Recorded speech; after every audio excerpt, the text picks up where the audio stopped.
Ah, hi. Anyone here? Never enter me into a speed eating competition. I am not a fast eater. I hope that my audio is coming through on here, because this is a scene I've never used before. This is a just chatting scene. This is a scene where it's just me in chat, and basically nothing else, but this pretty background that I, like, pre-recorded and pre-rendered. Don't, don't look for the looping spot. I'm heard. Thanks, Flippy. God, I feel so heard. The first time in my life. I feel so validated. Oh man. When I eat food quickly, I start feeling hot. I turned down my AC already because this room gets kind of warm compared to like the rest of my apartment. Shit. I'm invalid. I can't believe it. I can't believe I'm heard but invalid. Did you know that in other countries, invalid, or I guess it's more like invalid, is the like politically correct way to refer to someone who's disabled? Um, I don't know. Sorry, I think I just burped into the mic. I don't know if I technically qualify as disabled, but if I did, then I guess that counts. I'm invalid. Anyway, I'm here to talk about GenCon, which I went to a week ago. Welcome Richard Johnson on YouTube. Man, okay. Yeah, Revival GenCon. It's so I think it stands for Geneva. Wait. That's weird. I think it might stand for Geneva Convention, incidentally. Or something. It's not the one that you would think. I think it's like a town in Indiana called Geneva or something. I could be totally 100% making this up. I'm pretty sure I heard this from Jackie, so if I say something that's completely inaccurate, I blame Jackie. um, right, and Richard Johnson, of course, is here to call me Daria. Sorry, I still haven't looked up who this character is, but I trust you that I sound like her. Anyway, Gen Con is actually just held in Indianapolis now, so I mean, I don't know why they still call it Gen Con, which like is kind of a cute name if you think of it as like character generation, like in an RPG, like if you're rolling up a character, it's like Gen. I don't know. That's the connection that I originally made, that I thought it had something to do with, but I think it's like Geneva. Anyway, it's not Indianapolis Con though, Gen Con, but it happens in Indianapolis. They mark it as the best 4 days in gaming or something, but also it's like specifically referring to tabletop gaming. It's referring to tabletop gaming or RPGs or board games, I guess. I I really wanted my hands to work today, and I noticed they're not, because I did take photos. I took photos of things that I bought. I didn't really take photos at the convention. Um, like all I had was my phone. I didn't bring my like proper camera or anything, so I didn't take like nice photos. Also, like I'm there to like experience. I don't know what the fuck would take photos of.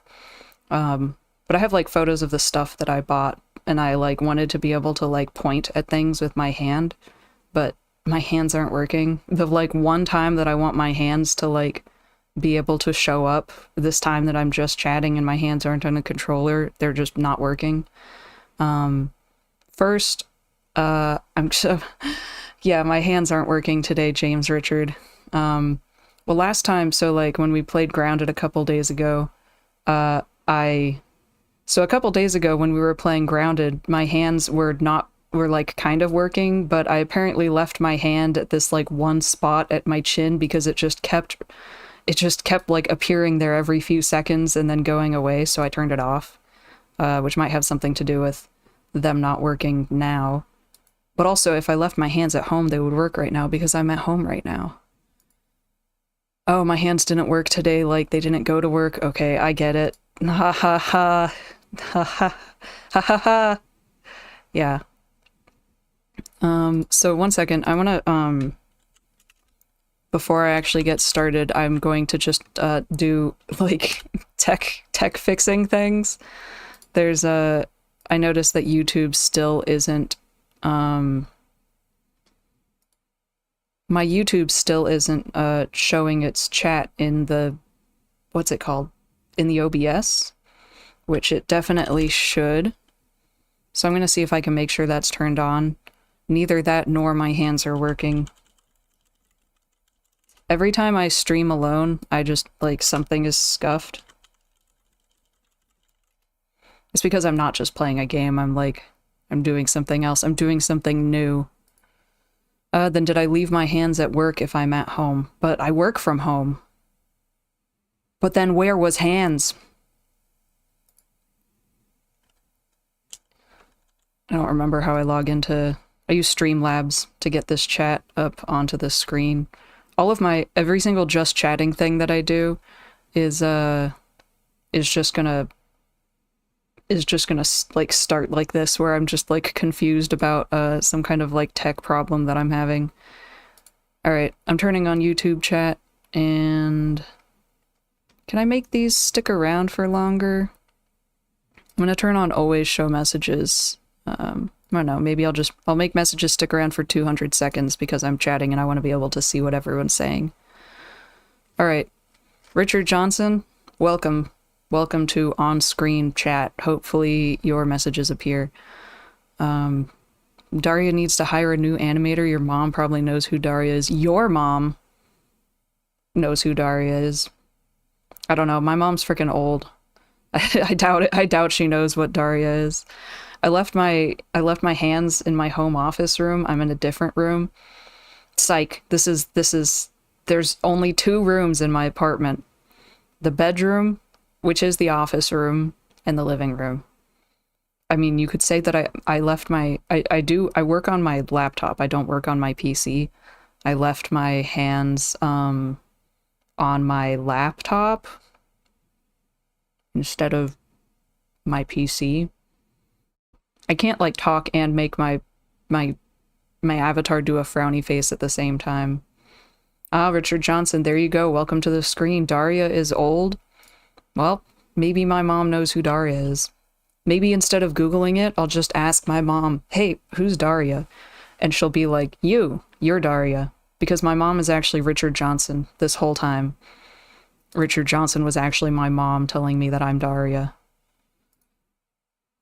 Alright. I got one thing fixed. I'm gonna spend an incredibly short amount of time seeing if I can fix my hands. James, I don't have a kitchen. My kitchen is just, like, attached to the living room. It's an open thing. I think basically, like, it's basically the same room. I wouldn't consider it a different room. Every apartment that I've ever seen, at least in my... Oh, shit, I do have a bathroom, you're right. Okay. I do have a bathroom. Maybe I left my hands in the bathroom or in the kitchen. That would be a very sexist place to leave my hands, in the kitchen. Or is it body partist that I'm leaving my hands in the kitchen? Behind the scenes stuff. Flippy, yeah, girls don't poop. Girls don't poop. Richard, when am I gonna get a husband and give you grandchildren? The grandchildren aren't coming, Mom. I'm sorry to say. No grandchildren popping off here. You already have a grand dog. You have a grand dog, and that's good enough. You're gonna have to be happy with that. Honestly, a grand dog is, like, so much better than grandkids, I would say. I mean, I guess grandkids are probably better than having, like, normal kids, because you just see them sometimes. You don't have to take care of them, like, 24/7. I cannot figure out when my hands aren't showing. Maybe I need to calibrate it again. It's calibrated. No hand. No hand be showing. I'm so sad. If Richard, this is why my sister is your favorite. I think you're gonna have to go for adoption. think you're not for adoption. I'm not putting my mom up for adoption. I think you're going to have to adopt a child in order to achieve these goals that you're looking for. Welcome adult deleted. James, you don't know how a VTuber model works, so I am using a software called Warudo. That's not what the software is called, I promise. It's called Warudo. And it has two, so I have two different types of motion capture attached to the avatar that I imported into Warudo. My mouth isn't working super well today. Or my tongue, I guess, because Warudo has the like Japanese sounding R in it.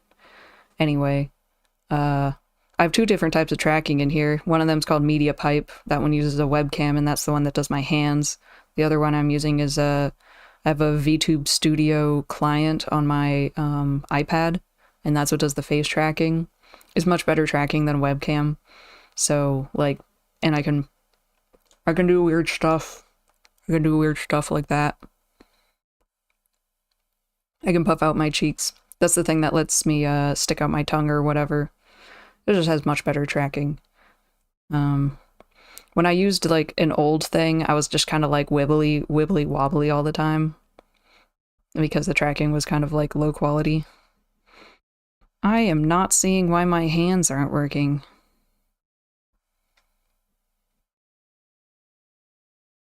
Yeah, I wonder what I did. I already re-enabled it. That's strange. I don't want to have to like delete and redo it because I like calibrated my hand tracking and everything so that my hands like appear in about the correct place. Oh, James. Yes, my advice is poo. Girls don't poop, so you're out of luck.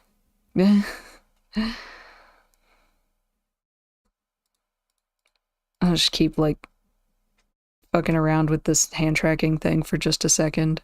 Oh, Richard, this is why my brother is your favorite? Aw, oh, damn. I didn't know I had this secret brother. Secret brother I've never met. Have you been hiding him from me this whole time? Oh my god. I'm gonna have to go on like my character arc. My character arc for my like D&D character backstory is that I have to go find my secret brother that my mom just revealed to me. Welcome, Shepherd. I don't know why what are you saying lies to? That my mom thinks that that my brother is better. Is that lies? I'm gonna have to go without hands. It's really annoying. The one time that I want hands, I'm gonna have to go without hands. I'm gonna restart the software. That's my last ditch effort. Don't save my changes. I'm gone. I'll be right back in a second. Oh shit, his name is Jake Paul. Oh man, yikes. That means I have two brothers, and I don't like either of them. I don't like this universe. Can I quit? Can I re-roll my character? I'm gonna bring it all the way back, and I'm going to GenCon to generate a new character that's not brothers with Jake and Logan Paul. Wait, no, actually, Jake Paul is related to Logan Paul. Yeah, they're brothers. I think so. Ooh, look at this white screen. How exciting. Did you like the white screen? They just share the list. My headcanon now is that Jake Paul and Logan Paul are brothers. Even if they just share the same last name. I don't know anything about famous people, essentially. I think my eyes aren't facing the right direction. That sounds weird. Nah, hands still aren't working. What a shame. Oh well.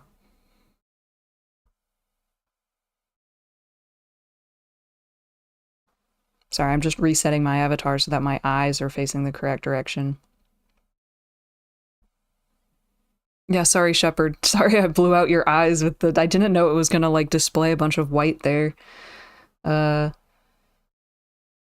twist, it's two different Jake and Logan Paul. They're their accounts in Cleveland.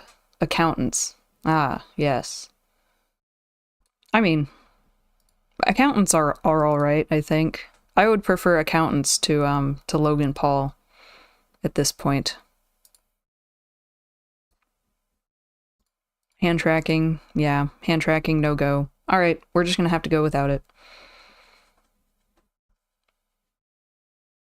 Oh, Shepard, that's what happens when you cross the GenCon mob and they break your arms. Yeah, I can't. Yeah, I left my hands at GenCon, guys.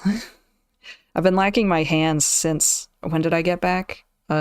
Since Monday. Or Sunday, which is when the convention ended.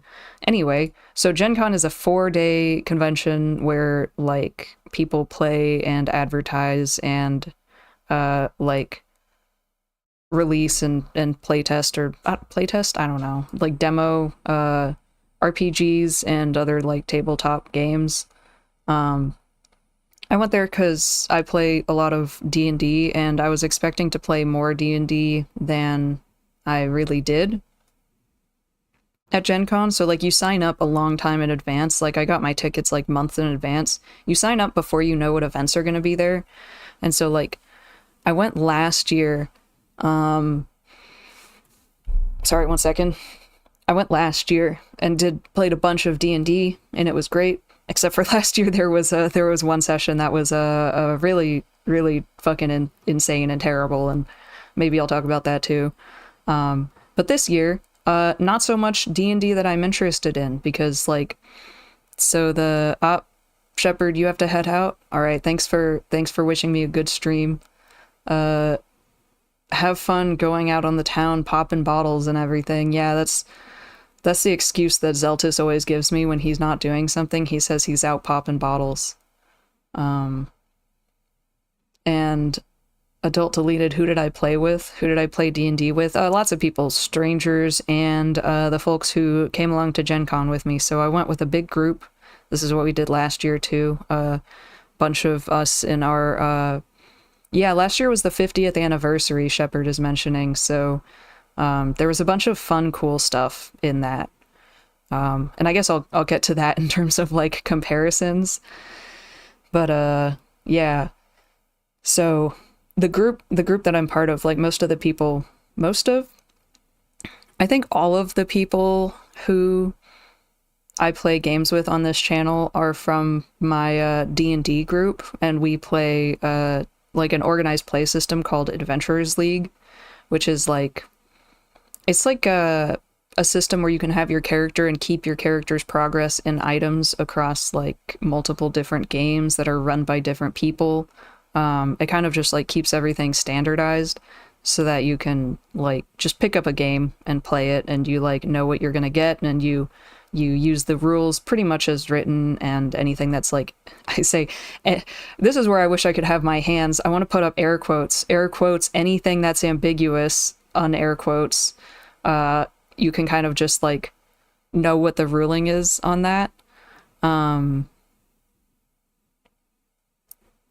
Anyway, yeah, so Adventurers League, we enjoy playing that. Most games are one-shots, but sometimes we run through hardcover books, so those are, like, full campaign adventures in D&D. And those you can also do in Adventurers League. Anyway, so last year they had there's a particular publisher, I guess, for Adventurers League called Baldman Games that is, like, as far as I know currently, like, kind of the biggest publisher of official, like, modules, which is, like, usually modules are like a one-shot session that's, like, pre-written that you can run with Adventurers League, and it has, sometimes they have, like, storylines, and you basically, like, run the pre-written module, but you can, like, make your own, like, you can make some adjustments and stuff. The biggest group is Baldman Games, and last year they did a whole bunch of AL games, and that was fun. But this year they have pivoted. They are no longer doing Dungeons and Dragons. Yeah, they're no longer doing Dungeons and Dragons official AL, Adventurers League organized play. They have instead created their own official different organized play system, which is not fucking confusing at all. No, it's not confusing at all that there's two different official organized play systems. Their new system is called Legends of Greyhawk, and it is like official with D&D. It's like they have like ins with D&D Beyond or something. And it's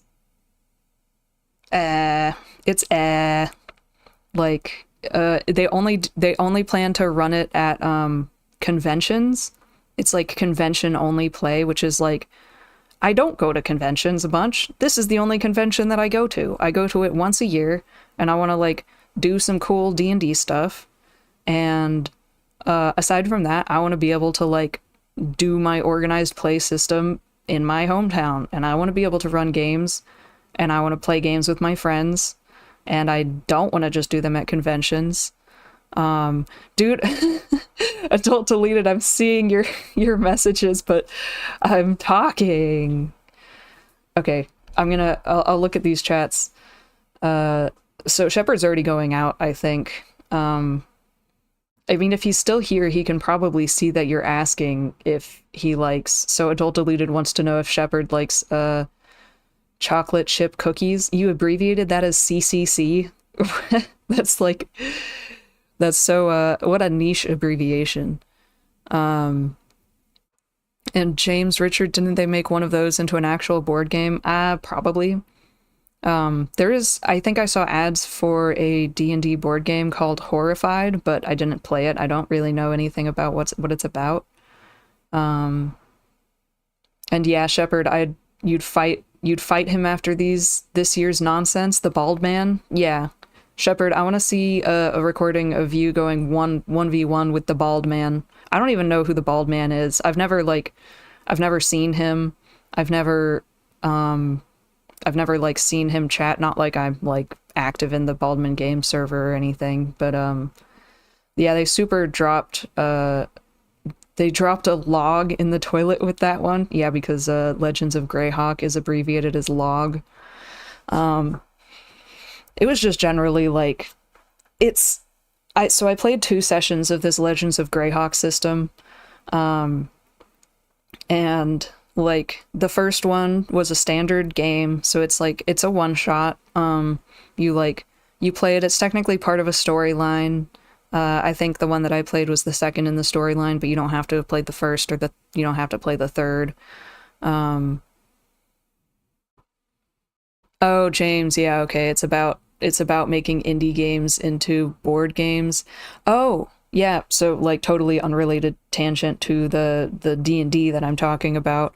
Yeah, I saw the Don't Starve made into a board game. I don't remember if I sent a picture of that into the Discord channel or not, but I love that those emojis don't show up in the stream. Adult Deleted has sent.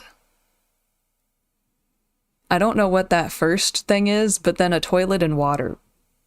Have fun in the... Oh, a log. Oh, it's a log. A log down the toilet. Thanks, Adult Deleted, for that visual description of the log going down the toilet. Anyway, yeah, there was a really cute-looking Don't Starve board game at the convention. I went and looked at it. I was thinking maybe they were like, it was going to be out already, but no, they weren't even demoing it. They just had like a pre-production version out, and like it seemed cute. I can't imagine that it's anything like playing the actual like video game. They have like different the different biomes, I guess, are kind of like different locations you can go to, and each biome has a different creature you can interact with. And I think the characters are... I know they have, wow, my brain is really blanking. I know they have Weber. I know they have Willow, and, I should really know the name of, like, the main guy that that grows the beard. Anyway. They also had some cute plushies, but they weren't available or anything. The booth had just... It's not Buffy, Adult Deleted. Buffy is not the guy that grows a beard. It's Wilson. His name's Wilson. There might have been a fourth playable character that I don't remember because they're not one that they're not one that I was going to play anyway. I don't think it was Wendy. I don't think it was Wendy. I did see a Wendy cosplayer though. I wish that they weren't like halfway across the convention floor when I saw her Abigail. She was like holding up an Abigail ghost like on a stick or something, or maybe it was attached to her. But yeah, Richard Johnson, maybe Yacht Games will make something new. I don't know. I don't know what Yacht Games is. Cute, what am I, a girl? Yeah, I am a girl. What? So, oh, John, did I cosplay at Gen Con? No, I did not. I don't have any, like, good cosplays, to be honest. Like, I don't have any full cosplays. I could probably wear something nice to Gen Con next year because I bought, like, a piece of a costume and I've been thinking of, like, making more of a costume, maybe even, like, something that resembles my VTuber avatar a little bit. But no, I did not cosplay. It's also like cosplay outfits, I feel like they tend to take up a lot of space in like a suitcase, and I just brought one carry-on bag. I didn't bring extra baggage. So, yeah. But I would love to cosplay at Gen Con next year. That would be cool. I always like feel like I would like to cosplay more. I mean, it's not like I've like cosplayed a huge amount or anything, but I wish I could cosplay like more frequently and have cosplays, but I don't know how to make clothes. I'm sure I could learn, but I think it would take a lot of effort and energy. You heard Texas is making cosplay illegal? I haven't heard anything about that. What do I want for dinner? Oh, I don't know. I don't know. I don't know. Incidentally, I already ate dinner. I was just like cramming food in my face before I started streaming here. Oh, adult deleted, maybe you're thinking of furries. I can't imagine them outlawing furries. That would be... Wow. Wow, man. That would be something, huh? That would be something. Let me think, what was I talking about? Oh yeah, Legends of Greyhawk. So it's convention only play, and so that sucks, first of all. Like, that's kind of makes it a no-go. I played 2 sessions of it just to see what it's like, and it's like, it's just like Adventurers League, but like not interoperable at all, and you can only play it at conventions. The reward system is like fucky stupid. Here, I'm gonna go ahead and test and see if I can drag pictures into my OBS. Hopefully this doesn't like ruin everything. 1 second. I have no idea how this is gonna work. I got all these like pictures prepared. I don't even know which one I want. Okay, I need to make the icons bigger so I can see which picture I'm actually grabbing. Oh, adult deleted, have I seen the moon? I saw the moon, yesterday evening and last night, and it was like basically full, and it was really freaking cool. Like yesterday evening, it was sunset, and there was like clouds partially obscuring the moon, but in like a really neat artistic way. And I was really happy to see that. I love seeing cool moon. Okay. Let's see what happens if I just drag this character rewards handout. Oh my god, it's huge! Alright. We're gonna put it underneath this stuff. There we go. Alright. I don't know if it's fine that it's behind me. See, I wanted to put it behind me so that, like, so that I could... 1 second. I'm getting distracted because Shepard's just sent something in the Discord server that I have. So distracting. Anyway, yeah, I'll just put this behind me. You can attempt to read it behind me. So this is the, like, rewards handout from this game. Typically I'm just gonna be like a super fucking mega nerd this stream, and I'm just like complaining about shit, super like nerdy shit. I've been listening to the basically insane ramblings of a madman in Zach the Bold's podcast. I would put that in quotes too. Whether it's a podcast or not seems debatable. It's literally just him ranting about stuff. Zach the Bold is like a D&D shorts and TikToks creator, basically. And I somehow just, I think I like watched his podcast episode about GenCon, where he basically just complains about like some insane hotel he got stuck in, which it has nothing to do with GenCon, incidentally. Then I was like, man, if someone else that's this unhinged can get away with just talking like nonsense and complaining about shit and just, I don't know, just straight brain to microphone rambling, I can do that. I'm just gonna straight brain to microphone ramble. So you can enjoy my mega nerding right here. By the way, adult deleted.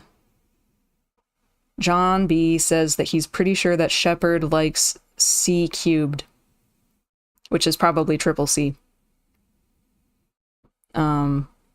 I think Shepard likes triple C, but he didn't say. He didn't explicitly respond. He's probably like lifting or something strongman. Anyway, okay, mega nerding. So in AL, the way that you get rewards is every session that you play, everyone gets some certain amount of money that like the module rewards. And you usually also get, well, you pretty much always get a magic item. And everyone at the table is going to get that magic item and the money. And sometimes you'll get multiple magic items, depending on the module. And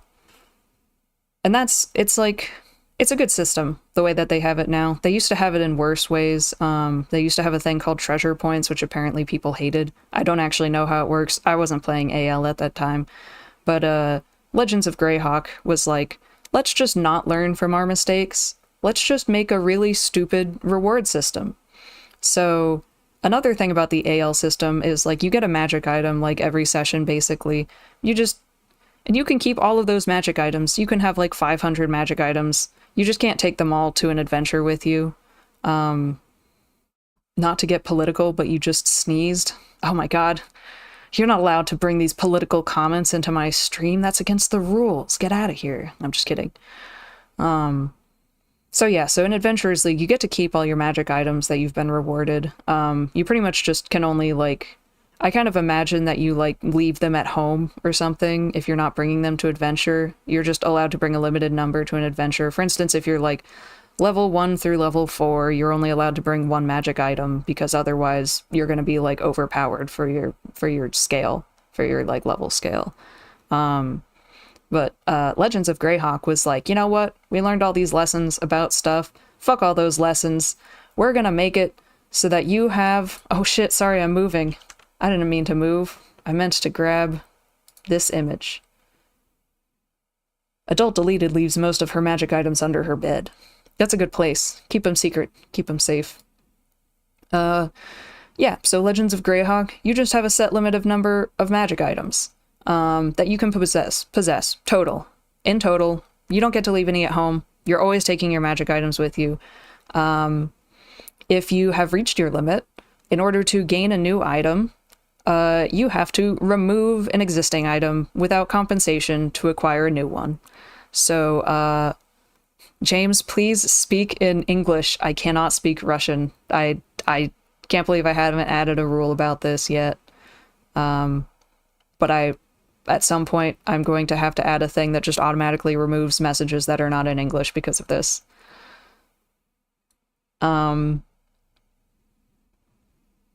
Yeah. So, like, if you want to get a new magic item, you have to permanently delete the old one that you had. There's no like room for testing out other magic items. It's just you just have to erase the old one. Like, What a garbage system. It's truly a garbage system. You also can't sell your magic items. You can only trade your items that you got a physical card for, which, I mean, it's convention play, so I guess they're always going to be giving you a physical card, but, like, I don't want to have to bring around a fucking card with me for my magic items. If you speak basic Spanish, I actually understand that, so it's fine.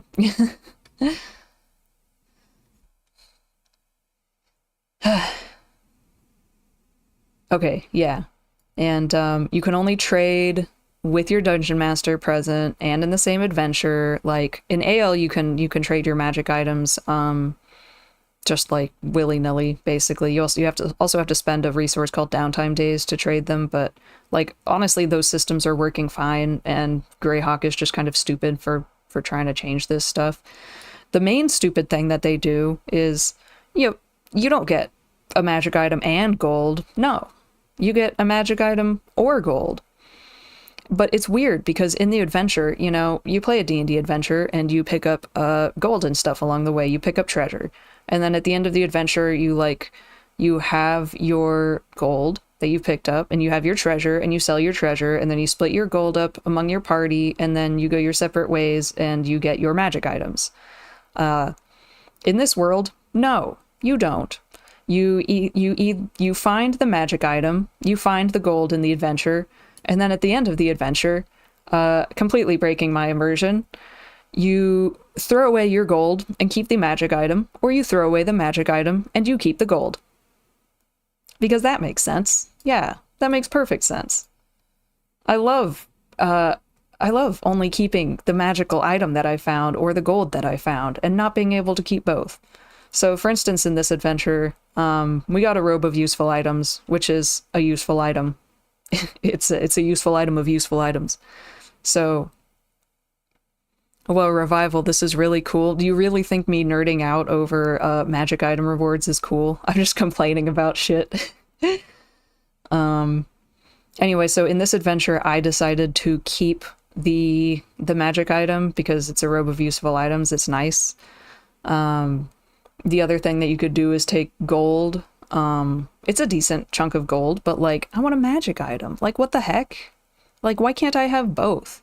If you get the magic item, you just don't get any gold at all. Like, how are you supposed to survive? The third thing that you can do is like, I don't want gold. I don't want that item. Let's just roll some shit and get some random garbage. So this seems to be pretty confusing for DMs. Not like super confusing, but it's a difficult thing to describe. Like as a DM, you're trying to describe to your table like their options for like getting treasure at the end. You would think it would be easier to just be like, yeah, you get this item and you get this amount of gold. But here it's like, no, you get the item or you get the gold. And if you don't like either of those options, we can do this weird thing where you roll a percentile die. So that's a D100. And then you get an 84% chance of getting a common item. You get a 14% chance of getting an uncommon item, which is a little better than a common item. And you get a 2% chance of getting a rare item. So you like roll this D100 and then you tell your DM your number, and then your DM goes and looks up on a table, what item is that? And then gives you that. I did this on one of my adventures, not this one that's right here, but a previous one.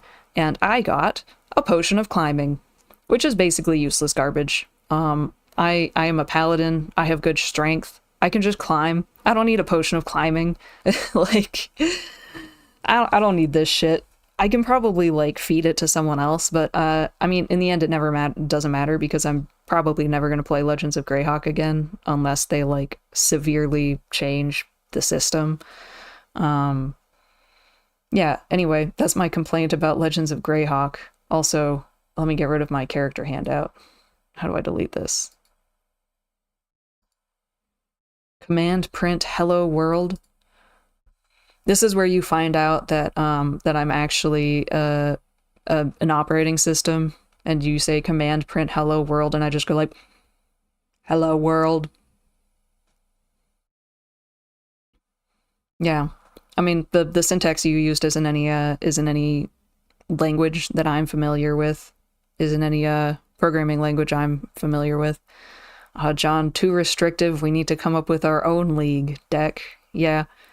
It was what's it called? So we have Legends, is it Legends of Greyhawk? We have Adventurers League. We'll have League of Cool People. The League of Cool People. Yep. Uh-huh. The Better League.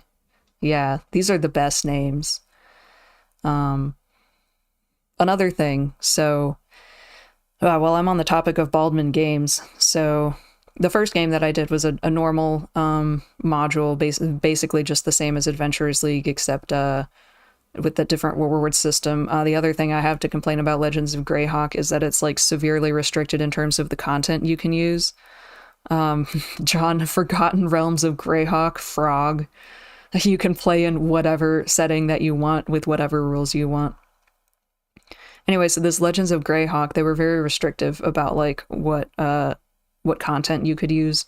So you're not allowed to use anything except for the 2024 Player's Handbook options. So you can't play like one of the people in my group wanted to play a fairy in one of the games. Can't play a fairy. Can't play a kobold. Bunch of other stuff you can't play. You can only play the basic standard set of races. And you can only play the basic standard set of subclasses. And I think that's just because they're trying to like keep things simple, but like you already know what works in Adventurers League. Like, why not? Why do you need to make it simpler? It's just, I mean, it is simpler, I guess, because like there's, I think the 2024 Player's Handbook is maybe the only like player resource printed right now for 2024. And so they're like, nah, we don't want to mix up all the like 2014 rulings and stuff and all that like backwards compatible stuff. We're just gonna like keep it simple, stupid, or whatever. But as Adult Deleted said, simple is stupid. I'm used to having all my options from like all of the contents except for the ones that are like outside the universe that that I'm playing in or whatever. Like in Adventurers League, you can't play with you can't like cross Ravenloft stuff with like Forgotten Realms stuff or whatever.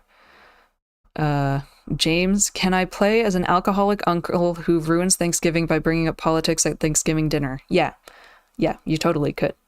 If that uncle is a human, or I mean like a dwarf, elf, dragonborn, I don't remember what the heck all of the basic species are. They're called species now instead of races. I'm probably just going to keep calling them races on accident.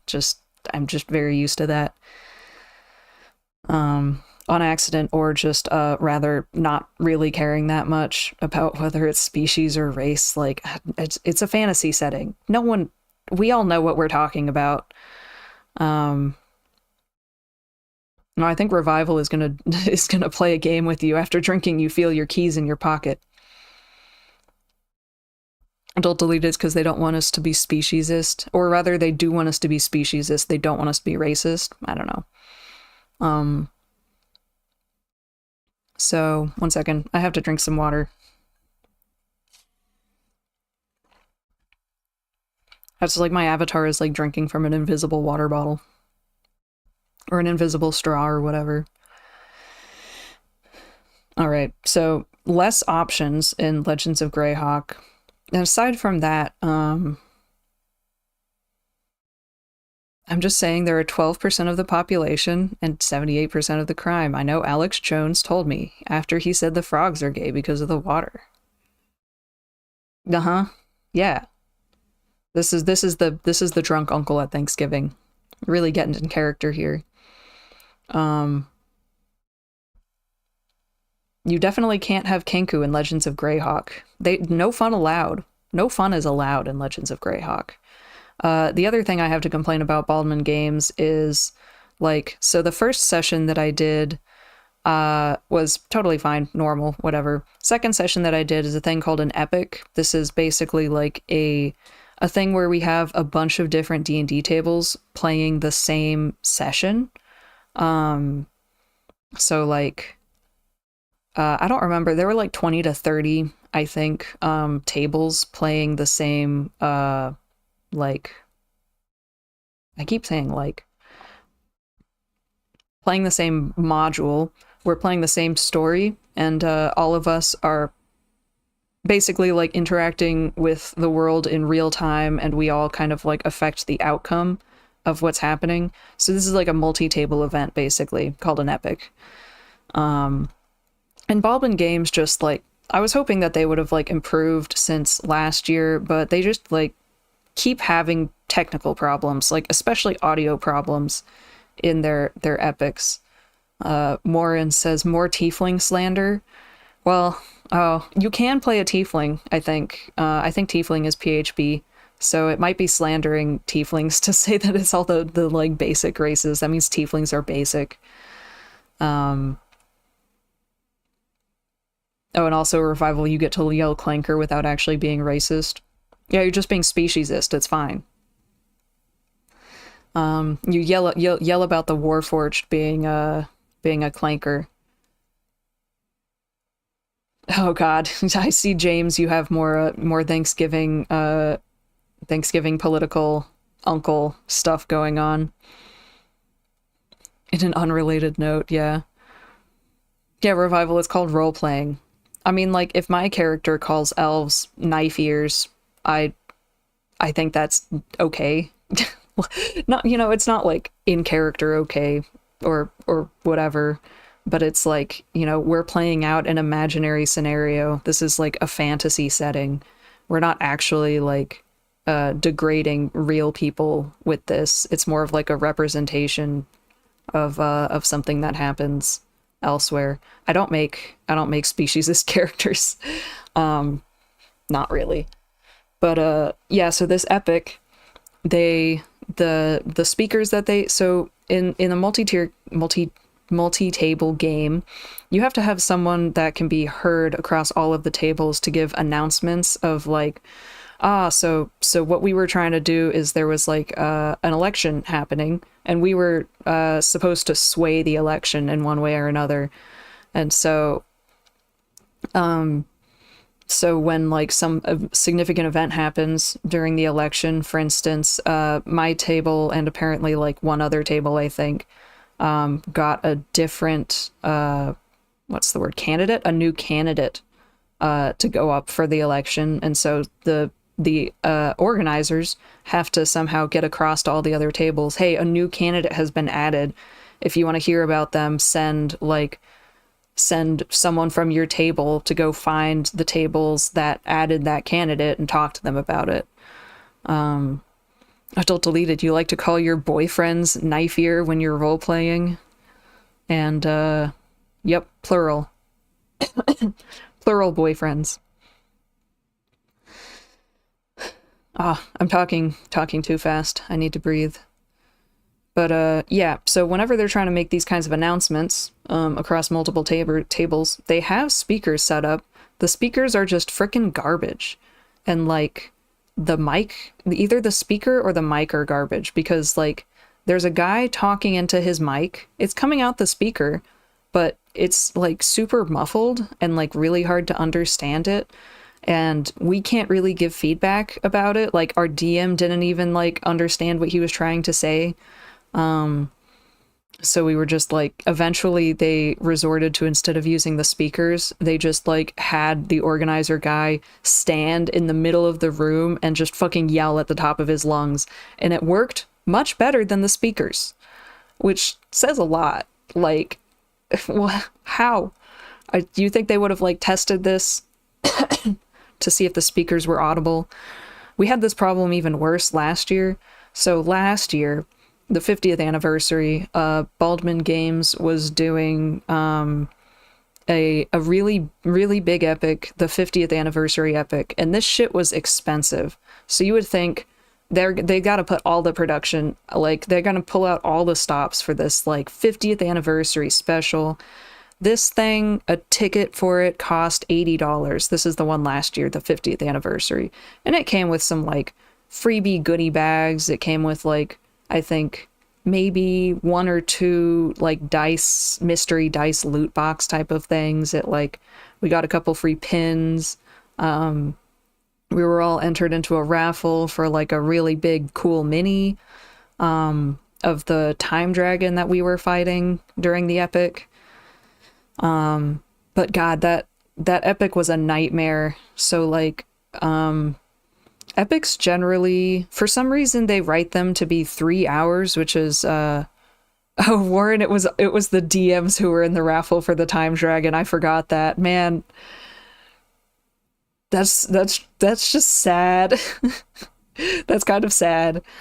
But yeah, I think there was like a big one and a small one or something that they were raffling off. But yeah, I guess it was the DMs.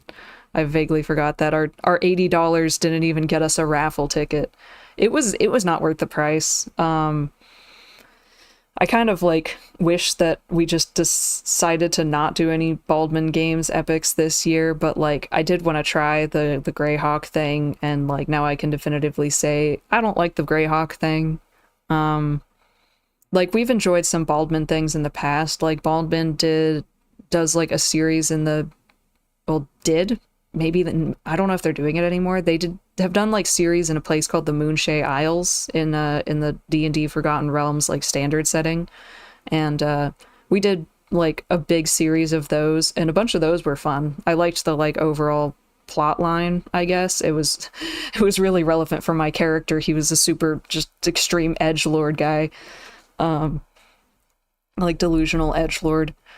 But yeah, so that epic last year, the one that was $80. Warren says, I only fell back to Baldman this year because I was number 10,000 plus on the GenCon wish list. This is, yeah, GenCon has a system where you basically like line up for a lottery for the, not a lottery. It's like you get put in a line of when you get to get your tickets, because there's like a shit ton of people trying to get tickets. And so we just kind of all like try to enter the ticket line at once, and then it'll tell you like, oh, you're in place 3,567, and that's, you have that many people in front of you to get tickets. So Warren was like some super late number, and everything that he wanted to get was sold out. Yeah. Last year there's also another thing that I'll talk about later that was like super fucking cool.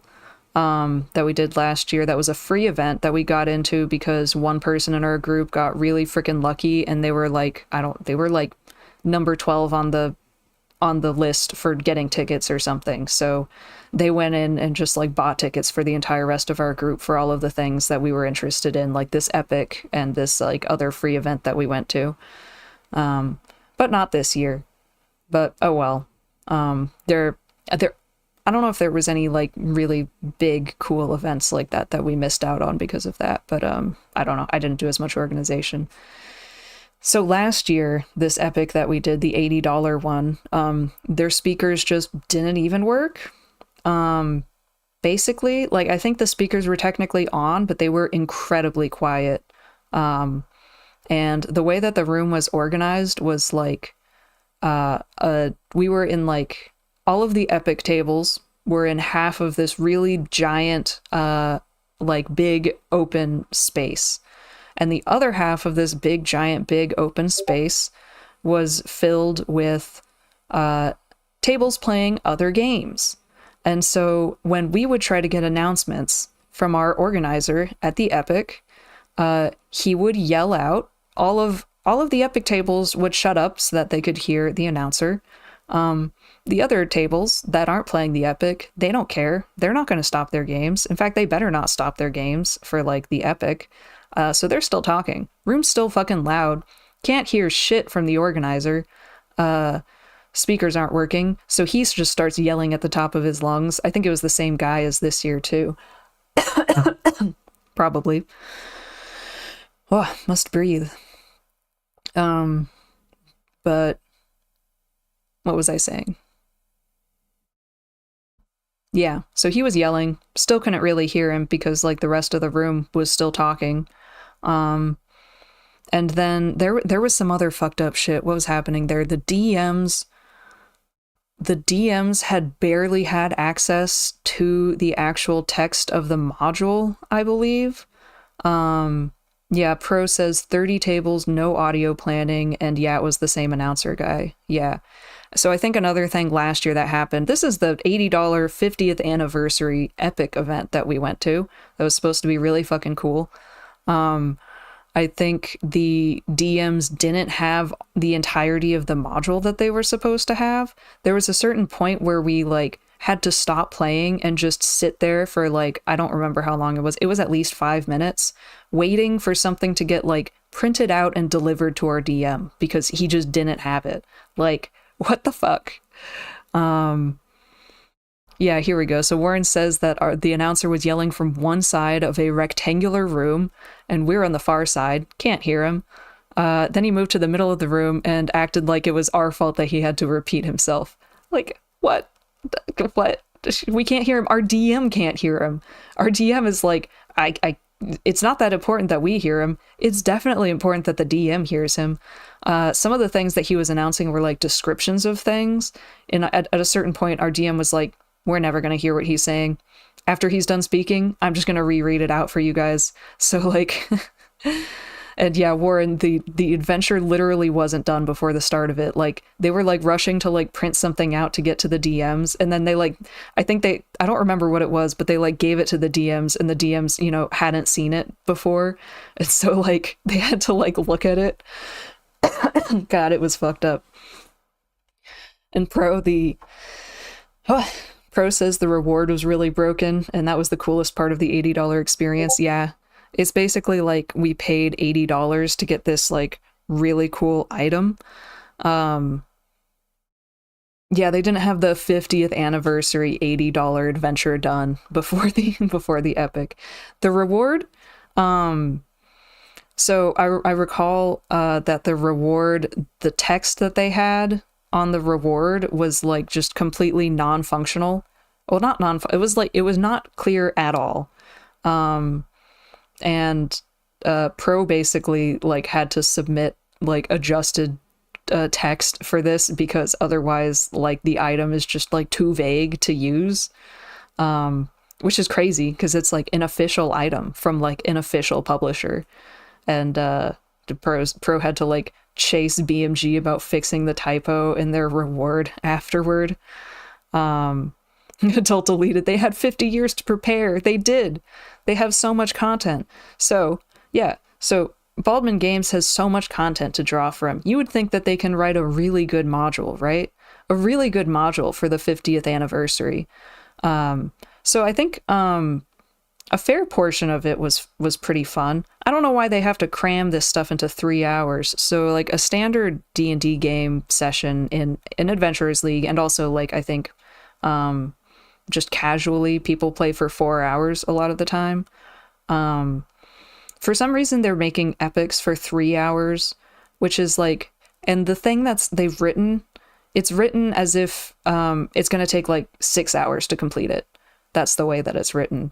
And so we have to rush through every single thing on like a serious time crunch. And there's like something a little bit fun about like having a little time crunch where it's like, you know, we got to race to kill the time dragon. We got to race to like do all these things. And they're having us like go back into these points in time. And we have to like quickly resolve these problems so that we can like get to the final boss and defeat the time dragon.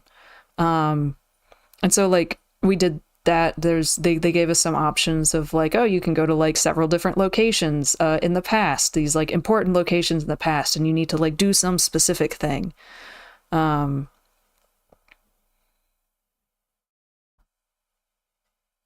Yeah, Pro is saying the time slots were 4. It just takes so long to spin up and down that it's down to 3. Yeah, so the module is written to be run in 3 hours. It's not written to be run in 3 hours. It's supposed to be run in 3 hours so that there's time to like set up and then like end, I guess, after it. It was meant to be a love letter to D&D multiverse across the decades. Yeah, okay. So the module I gave each table basically had the choice of going to a few different like locations across time that are in like different locations in the multiverse. and you did something different in each place. So Warren's description here is, if you went to Dark Sun, you had a Sudoku puzzle. If you went to Eberron, you had a logic puzzle. If you go to Greyhawk, you fight a nondescript green dragon, apparently. I don't 100% remember this because, turns out it's kind of unmemorable. I'm pretty sure there was another location that you could go to where you went to the fucking Blood War. The Blood War being like an infinite battle between demons and devils that never ends. Our table was like, well, we're not going to the fucking Blood War. There's no point going to the Blood War. They're just going to be fighting forever. I don't know why we would go there. Let's go to the other places where it can actually make a difference. Adult Deleted says it's only fun if time crunches for the characters, not the players. Yeah. Having a little bit of player time crunch can be fun. The time crunch was created for the players, not for the characters here. Yeah, I'm still bitter about that too. Yeah, you could go to the Blood War, but it was actually just a waste of time. Oh my god, yeah. The Blood War being a waste of time is canon. The thing is, I think the other table that had people from our group, I think they went to the Blood War, and from what they described, that sounded like the funnest part of the module, maybe? The place that was a waste of time? I don't remember what they did there, but something about it sounded fun. So yeah, you basically go and do these weird basic tasks across time. And then at the end, it's you have to fight a time dragon. A time dragon is a kind of fucking insane creature, but the main oh, they got to fight Orcus? That's fun. So our DM told us that the Blood War was a waste of time. Theirs didn't, but they did fight Orcus. Yeah, I mean, fighting Orcus sounds more fun than fighting a nondescript green dragon, but I guess they didn't get the way that epics often work is you are trying to get points, essentially. The points are a representation of your success across a bunch of different tables. And so you get success points, and then you send someone from your table running up to the organizer's table to be we got this many success points, or this special event happened that might affect things in the future.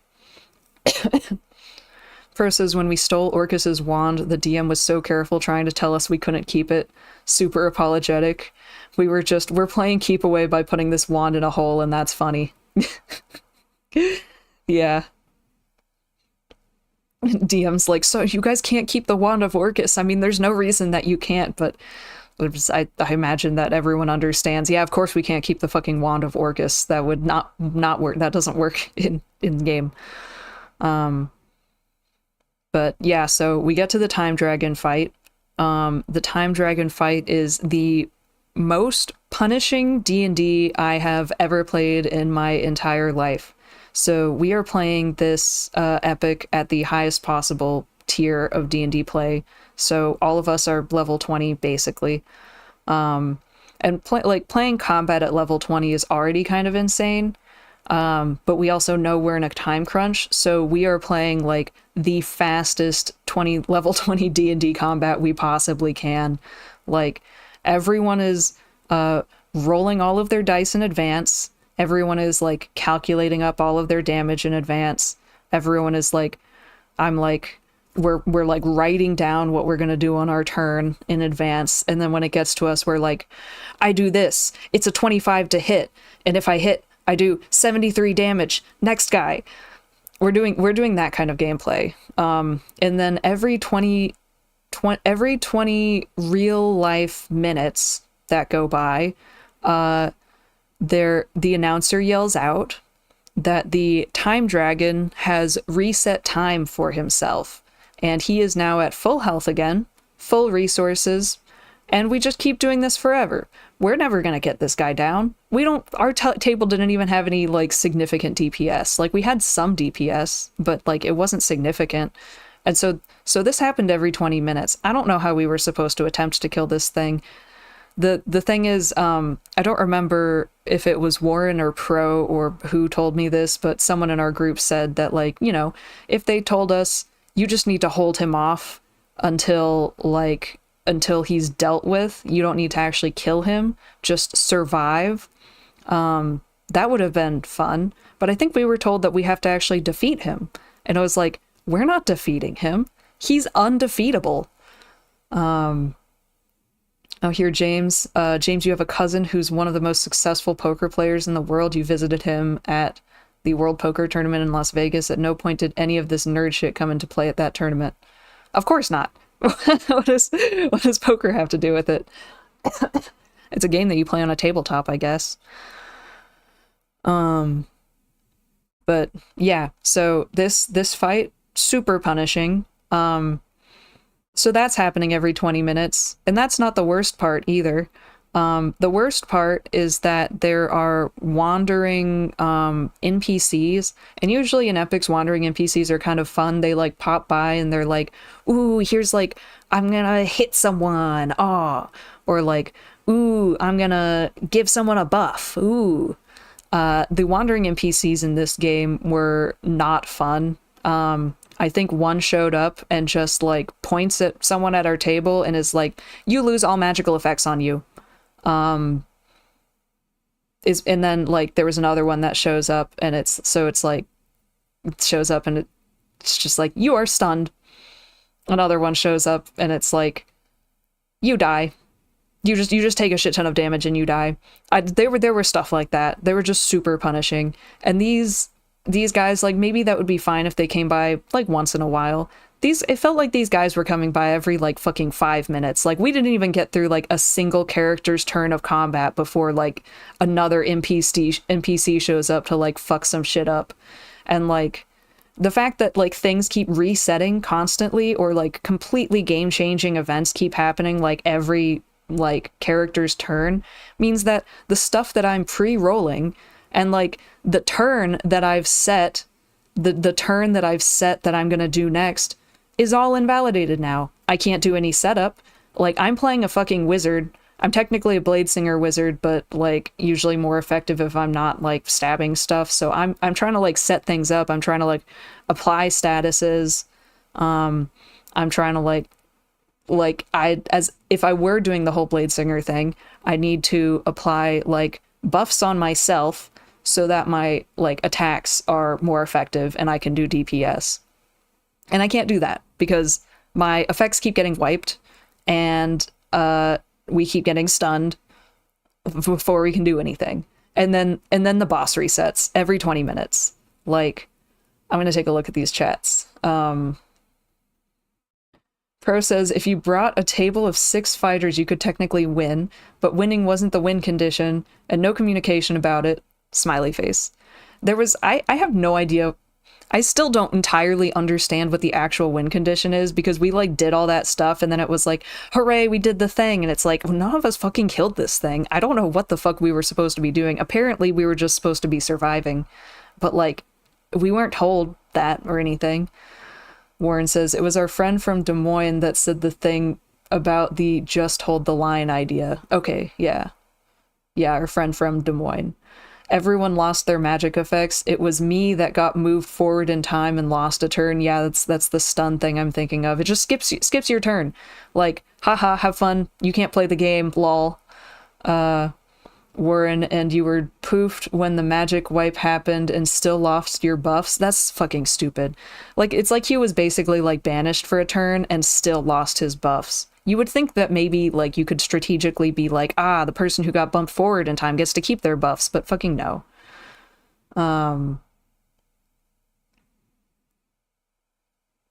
Adult deleted, I would have been flipping the table every 20 minutes.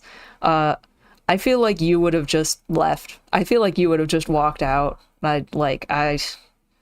just been like, I'm gonna go to the bathroom. Good luck, guys. And then just like not show up. It was, yeah, it was not good.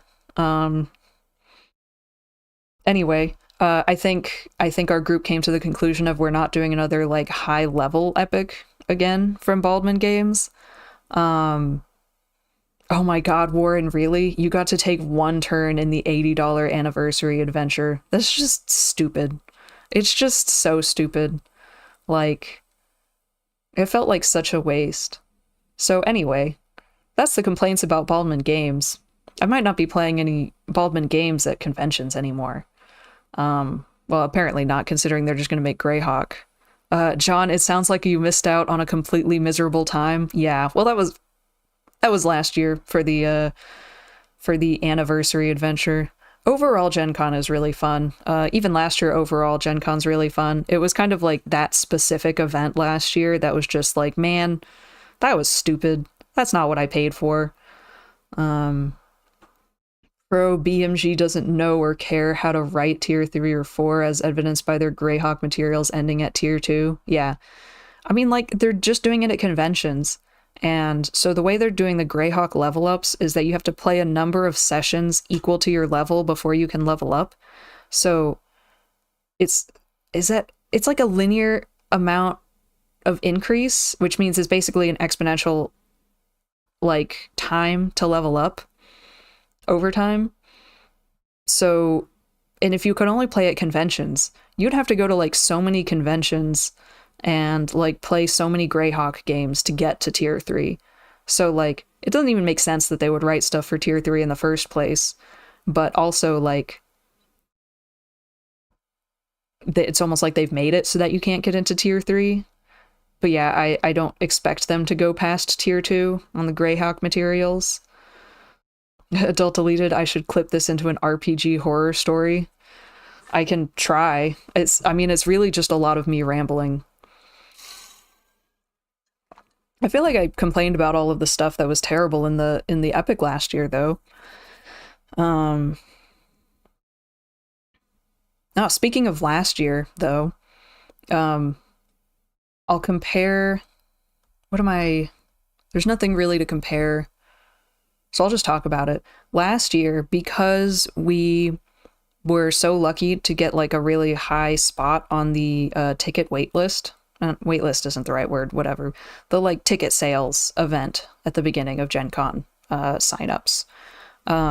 We got into I don't remember what it was called. It was basically like the D&D 50th anniversary celebration live play, which was a Gen Con event held done by D&D, but it wasn't like in the convention center. Oh, it was called D&D Live. Yeah. And so we like went out to this like different building and they had like a super fancy set up. If anyone's seen what the Critical Role event at Gen Con, next to Gen Con, looked like this year, I think it was something similar to that last year, except it was a free event. The Wizards of the Coast put it on for the 50th anniversary. We happened to get all of our people in there because we got such early signups. We got there, really fancy setup. There's like apparently just like D&D higher ups just kind of like wandering around on the floor as well. Like it's not just us. There's like people who work at Wizards of the Coast. I don't remember. Somebody pointed out like someone pointed out some of the people that were like just out on the floor, like wandering and mingling around. I didn't talk to any of them. I'm a socially anxious person and I just don't have anything to say to like the higher ups that make D&D. Okay, yeah, Warren. Chris Perkins was just like chatting by the bar. Yeah. I think I saw Chris Perkins just like chilling at one of the like appetizer tables or something. So this free D&D live event, they had like these like adorable little hors d'oeuvres on like buffet tables, and like they had plenty for all of us. And like we got little plates, we like picked up all our little hors d'oeuvres. It was enough to like constitute a dinner basically. At the end of it, they had these little like milk glass things with like a cookie on top. You could like dip a cookie in milk on your way out. It was great. They had like I don't remember, they had like bacon wrapped peppers or something. They had like it was really yummy. And then like there was a bunch of like mingling early on, and then we all sat down, and it was straight up like we didn't know who was going to be playing, we kind of suspected that it was going to be some big names because the like description on it was saying something like that. It was like big names in the space are going to be playing D&D live. So we like went and sat down and we got pretty good seats. We were able to see pretty well. And it was freaking Abria Iyengar. I think that's how her name is pronounced. And three cast members of the Baldur's Gate 3. So three voice actors from Baldur's Gate 3. And gosh, I should remember the fourth lady's name. But I can't off the top of my head. Someone in chat is going to let me know, I'm sure. I think she was not in Baldur's Gate 3, but she knows everyone from voice acting. She's also a voice actor. Pro says we got our $80 worth out of D&D Live plus 50th Epic. Yeah, the D&D Live was worth more than $80. Yeah, Symmetra's voice actor. I can't quite remember her name, but anyway, we got to watch their game. There was also so Karlak's voice actress, Astarion's voice actor, Bria Iyengar, Symmetra's voice actor. There was another player, right? Wait, was Brennan a player? I think the fourth player was Brennan Mulligan. Yeah, right? Am I crazy? Pro, can you correct me? Yes. Yes, it was Brennan Lee Mulligan. Yeah. Anyway, I feel kind of sad because like I hadn't like watched much Dimension 20 at the time. In fact, I don't think I had watched any Dimension 20 at the time, so I didn't like get the full effect of like geeking out on that. Okay, yeah, thank you, Warren. You can see right here the names of all of the people that were there. I'm not going to read them all out, but but yeah, I like Warren says, why can't Twitch chat do line breaks? Yeah, it's because it's IRC.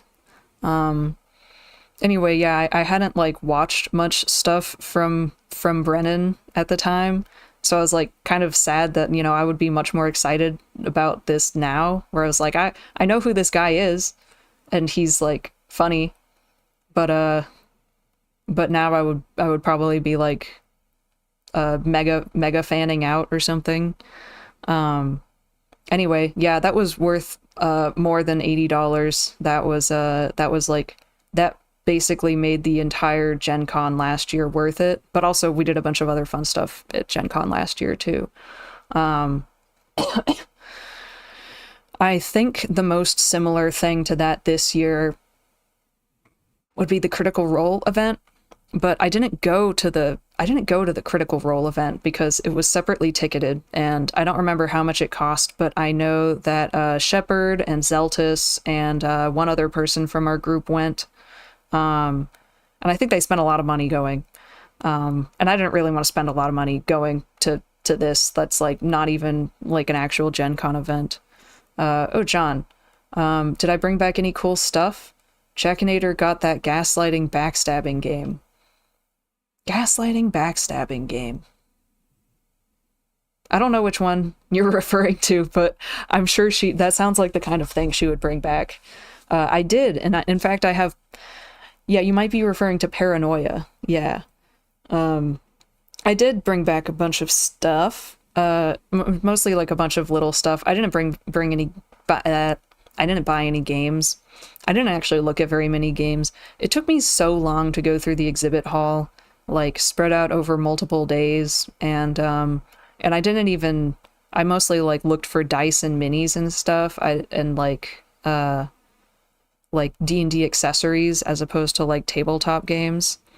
Pro says 3-digit ticket prices for Critical Role, then they got VIP on top. Yeah, so they were paying like multiple hundreds of dollars, and I was like, I don't want to pay like $200 or whatever to like go watch the Critical Role live, and I don't even know what they're going to be doing, and if they do a campaign game, then like I'm not even I'm not even watching the current campaign, so it's like, whatever. James, you got a gift to apologize for the edgy joke from earlier. I love gifts. I love gifts. Give me that gift. But let me think. Do I want to show my merch now? Yeah, well, that's a good enough segue into showing off merch stuff, John, since you mentioned bringing back cool stuff. I might move my app, because since I can't use my hands to, oh my god, hat, thanks. This is wonderful. I love this hat. I might move my avatar over, so that I can actually see. One second. Move her over here. Sorry, hat is getting partially cut off, but hat is still here. Thank you for hat. I will now show things that I purchased. We clap in anticipation. Anticipation.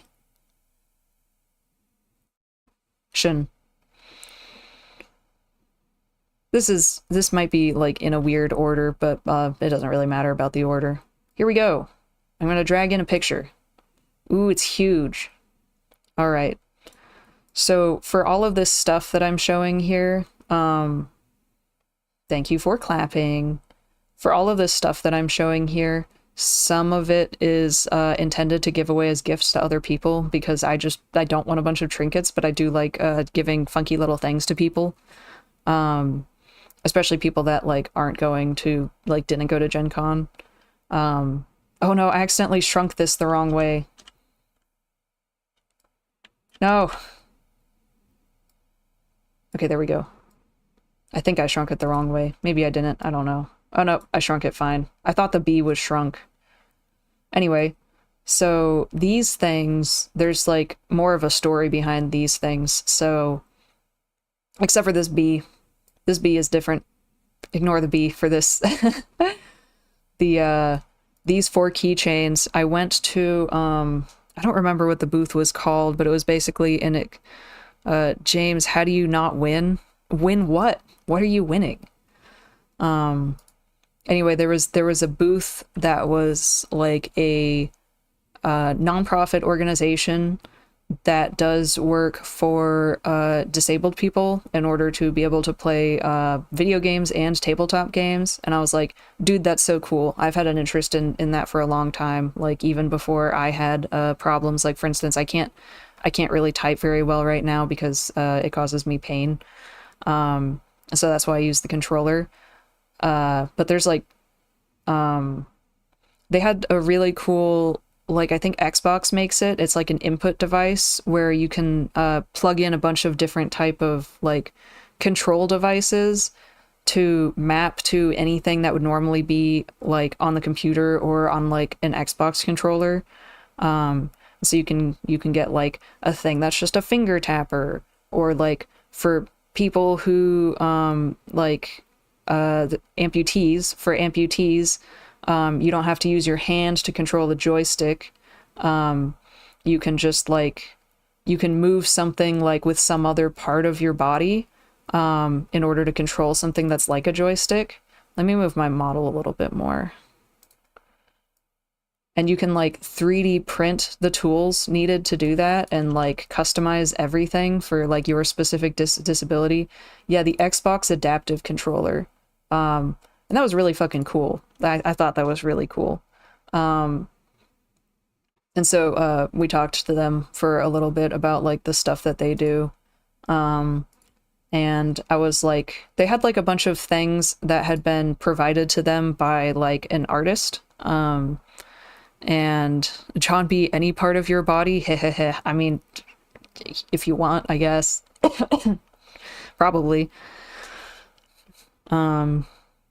Yeah, so they had like a bunch of stuff that had been provided to them by an artist that was there, that you, if you gave like a suggested donation, you could take like the things. And so I donated a bunch of money to them, and I say a bunch, not like an enormous amount. I donated enough money to them to get like a number of keychains and like pins and stuff. And so that's where I got the little toilet and the three middle ones. I view them as, I'm not 100% sure that the toilet is Lethal Company, but they also had a bunch of other Lethal Company keychains, so I feel like it's a Lethal Company toilet. They got the big bolt. They got the little Lethal Company dude. They got the repo guy. So I thought those were really fun. And then the little bee I found at a completely unrelated shop, but it's like it's 3D printed in like 3 different separate parts, so you can like wiggle jiggle it, which is super cute. Pro says I was excited to talk to them about visual accessibility, which isn't their thing, while Deco's there waiting to talk about the controller things that are their thing. It's fine. I'm interested in hearing about like various things. Like technically, I don't think they're limited on like what kinds of disabilities they want to help people with accessibility things. But also, for instance, like I talked to them a little, well, I mostly like asked them if they like knew about anything in like the voice control or the eye control sphere. They said that like they don't know of anything great in the sphere of like eye control, which is kind of sad. I had been looking at like getting something like that for if I ever have problems mousing again, which I've had problems mousing before, and it really makes things like video editing impossible basically when I can't use a mouse or a trackpad. But yeah, I mean, I think like all the facets of that are really cool. Yes, adult deleted, big bolt. Big bolt. But anyway, yeah, I really enjoyed that booth. Let's see, what do I have next? Let's get rid of this. Can I just press delete on it? Yes. There we go. Next up, I have everything comes in here so big. All right.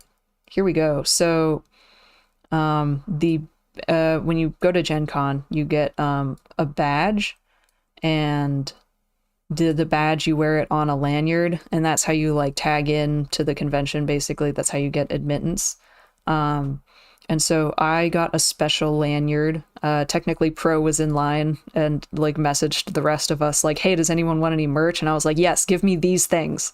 And I just like wrote a list of things. And this was one of those. This is an official Gen Con merch lanyard, but it's really cute. Like it's like neon arcade vibes. It really matched my shirt that day. So I was very proud of my my combinations. Also, I mostly wanted to get a different lanyard because, so the lanyard last year was like a Neopets lanyard, which is pretty cute. The lanyard this year, the like default one that you get for free was, I don't even know, some game that I don't give a shit about and I didn't really like the art for. So I bought this lanyard instead.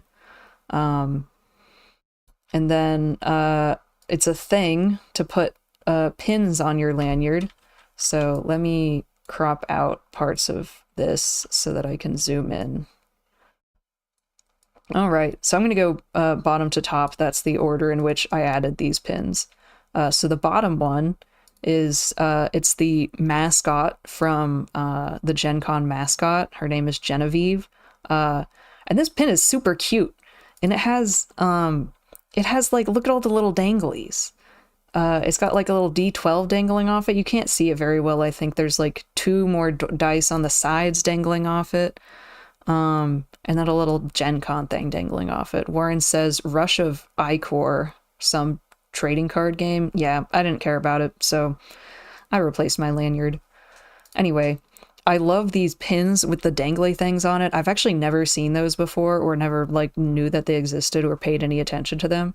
But it's like, it gives me the like extra shiny, the extra new shiny vibes, and I'm like, it's like multiple pins for the price of one. It's special. It's amazing. There's 2 red pandas above that one. I think the one on the left, the panda that's like a knight, I think I got that from the gamers table, probably. So that's another one where it was like I was donating to the tabletop gamers organization. Gamers spelled as like GAYMER. It's like an LGBTQ plus organization. also nonprofit. Uh, the little red panda on the right, you'll see more pins from this artist later. I actually got it from, I'll talk about that in a minute. I have I'll just talk about it now. I got a pack of like 3 pins. The other 2 pins are much bigger than this one. That was like super discounted because there was something wrong with them. I have no idea what's wrong with this pin. This pin is adorable. Maybe the color scheme didn't come out as advertised, but I don't care. I'm happy to take it. So I got this super cute red panda. The top 3 pins, I believe, are from the accessibility booth as well. So there's like a rainbow triforce and the little health meter. I think the little health meter is super cute. Rainbow triforce too. I really love there's a D20 that's rolled a 1 and it says it's probably fine. I don't know. I really vibe with that. Like it's rolling 1 and then it's like, you know, whenever I roll a 1, I'm like, haha, I'm just like laughing at myself, like, whatever. We'll see what that does. What is it that the people say? The dice tell their story.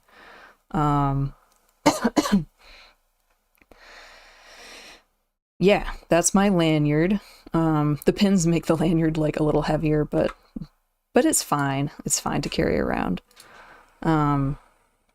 Here I'll show the rest of my lanyard. So these balls.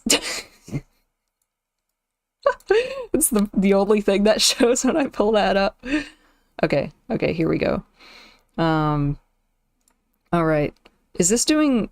I hope this isn't doing a screen door effect for you guys. It is a little bit for me. But, so these are ribbons. These are a thing that, like a bunch of different, like, groups will offer that are adhesive at the top, and you stick them underneath your badge. So just above this is my badge that I've cut off because it's, like, got my personal information on it or whatever. But so we went to this event called Dungeons and Bingo, and it was, like, it was okay. It was kind of meh overall, but someone in our group that I was sitting next to kept winning bingos, and so she got like every time you got a bingo, they would give you like a little package, like a little baggie that had like Starburst and lollipops in it. And so she just kept like passing them over to me. She was like, "Here, you can have this, you can have the candy. I'm not going to eat it." So I was just like constantly like munching down on a lollipop, and then I would still be like using the previous lollipop, and she would hand over another bag, and I'd be like, "Oh, all right, time to wrap up this lollipop." Just like crunch this one down, put it away, get out a new lollipop. It was great. I love just being continuously handed lollipops.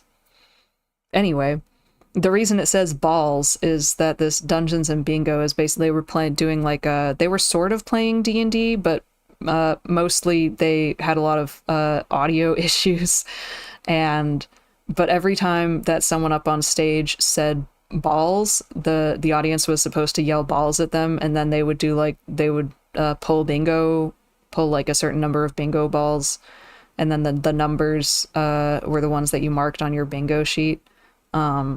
Anyway, I just thought it was funny that we got so many ribbons that said balls on it, and I was like, I'm just going to attach all of these balls ribbons to my badge. And these were the first ribbons that I got. So it makes it look like my number 1 priority is balls. Balls. Everything else, not important, whatever. I mean, all the other ones are just from the gamers booth. I didn't get any, like, unique ones. These are all, like, essentially free. I don't know. I didn't get them from, like, a special event. And then it's just, you can get from the gamers organization, you can get like a pronouns ribbon. You can get the gamer ribbon.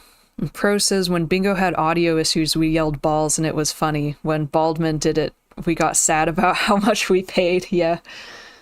The thing is, like, the Bingo is like a comedy show kind of, and so they like sort of played into the joke a little bit, except that so they had 4 players up on stage, and one of the players was the only one who had like audio like knowledge, I guess. And so he just like kind of had to like leave the show and walk over to the side and start working on the audio stuff, so he didn't even like get to play in their game very much or like do very many bits, which I felt sad for him for that, but oh well, whatever.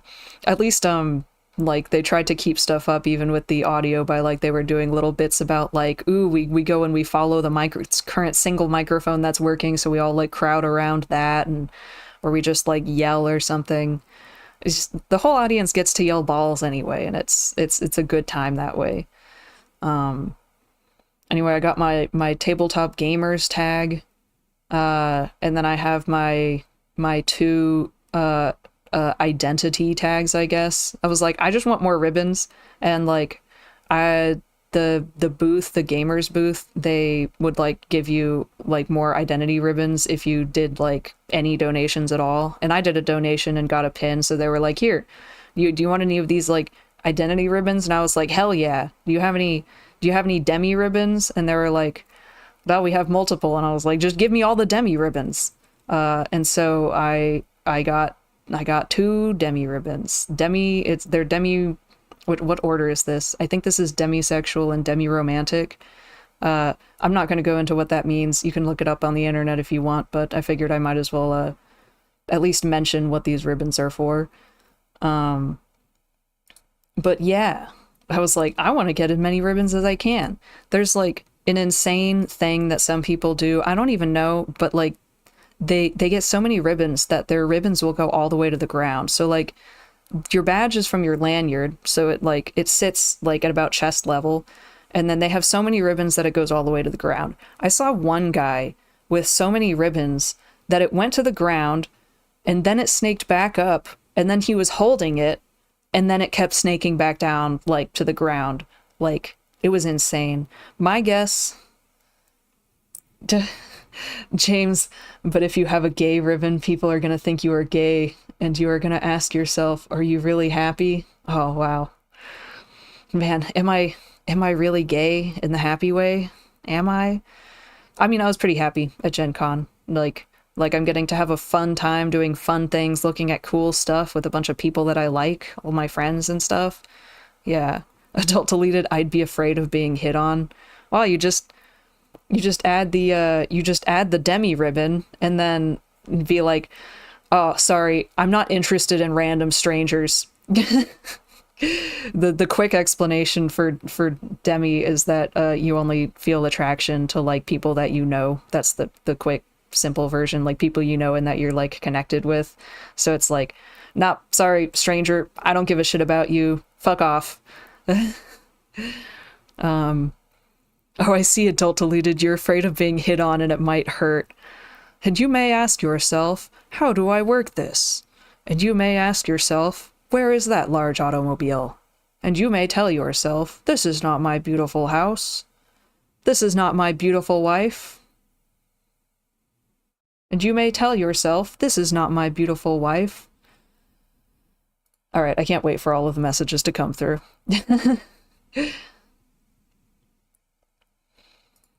James, I think at this convention, having one of the gay ribbons is the so you can either get the gamer ribbon or you can get the ally ribbon. I got the gamer one because I think it's more fun. Yeah. And I think it's more of a mark of positivity if you have this ribbon. Like, I think at least for instance, several people in our group sought out this booth specifically so that we could get these ribbons. I think it's like a mark of honor or something that you went by the booth that has the gamer ribbons and you collected them. More ribbons the better. Adult deleted, I just call them gay back and who knows what might happen after that. Yeah. All right. Next things. Oh my gosh, everything always comes through so huge. Oh, there you go, Warren. A mark of pride. That's the correct terminology. All right. Let me put this one's too big. Let me put this behind my avatar. There we go. Can I put it behind chat too? Yeah, okay, there we go. I'll just move it around as necessary. Warren didn't count, but there were probably nearly as many people with identity ribbons as not. Yeah, and I think a lot of people without identity ribbons probably just like hadn't found them. Like, so the gamers booth, the tabletop gamers booth was like in a weird place that like you don't walk by normally. It's like it's in the non-profit hallway, which is like on the second floor of the convention center. It's not in the exhibit hall, and like it's like in between places where you might walk through. As long as you aren't a furry. I have fur on my head. This is hair. Ma'am, this is hair. Anyway, I'm gonna move over a little more again. Scoot, scoot, scoot. Scoot, scoot, scoot. Scoot my avatar. And we're gonna increase the size of this. Sorry, it's hard to see chat now. I'll just go left to right. So here's some of the pins that we've already looked at. I just took them all off my lanyard eventually. All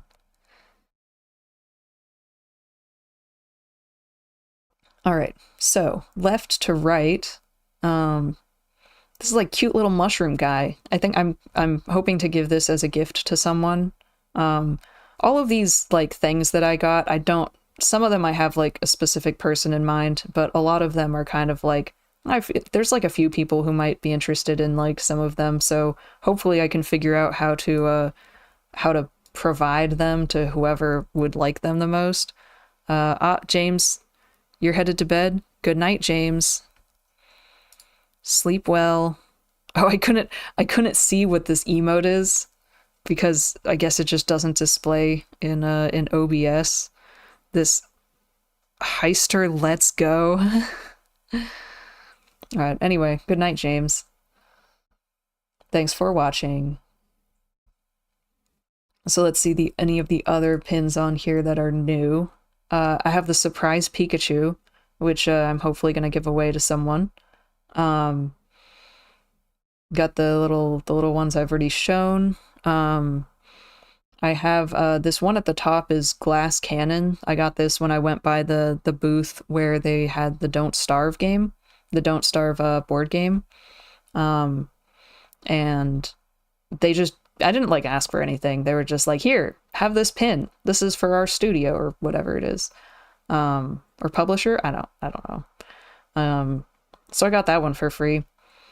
And let's see, the new ones that I haven't shown yet are, can I pick this up and move it? These ones on the right. So these are super cool. These are that red panda that I showed before. These are from the same shop. So these ones also apparently are defective. I can't really see the defects in them very well. I think the bottom one, the fox, the one on the bottom right, I think it has like a scratch or something somewhere, but like it's really hard to tell, and it still looks really fucking cool. And then I think the one on the top right, the red panda in the forest, that one has a little dangly, that little star that's like in the middle there, that's a dangly thing. That means it's basically 2 for the price of 1. I think that one was supposed to be, I think the bamboo was supposed to be green or something, and it didn't print right. I think the panda maybe is off color too. But I don't care. I really like it that way. It matches with the other pin better this way. So I really like the colors on them, even though the colors I think are technically wrong. I gotta drink more water. So much talking. I should have refilled my water. I might have to go get water in a bit. I still have more stuff to show.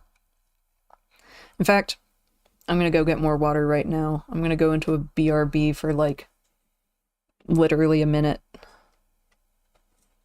If I can find it. All right, I'll be right back.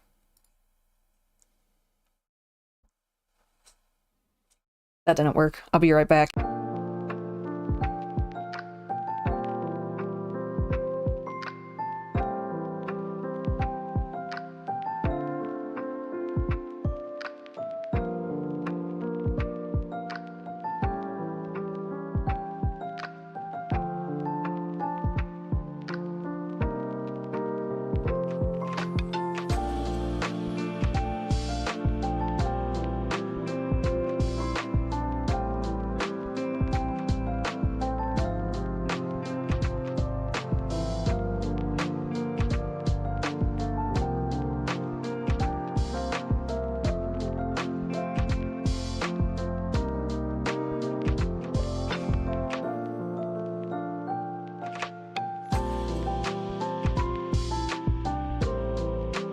Hello, I'm back.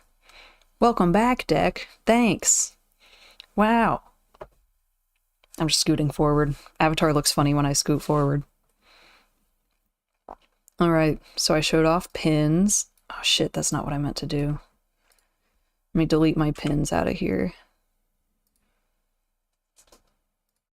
Wow, says adult deleted. Wow. Yeah, wow. Alright. Let me show the next set of things that I got. These are microfiber cloths. And they're very cute. Yeah. So the one on the right I got for myself. Oh my god. Thanks, Pro, for the 8 bits coming back bite. Wait. So 8 bits? Is 8 bits a byte? I feel like I'm gonna go insane. I feel like I should know. But I'm not. Yes? Cool. Thanks, adult deleted. Alright. So these are microfiber cloths. The one on the right is for me. I've already used it. It works really well. It's a 8 bits is a byte and 4 bits is a nibble. Okay. Sure. Yeah. Yeah, I have a computer science degree. I should, like, know. I should know this.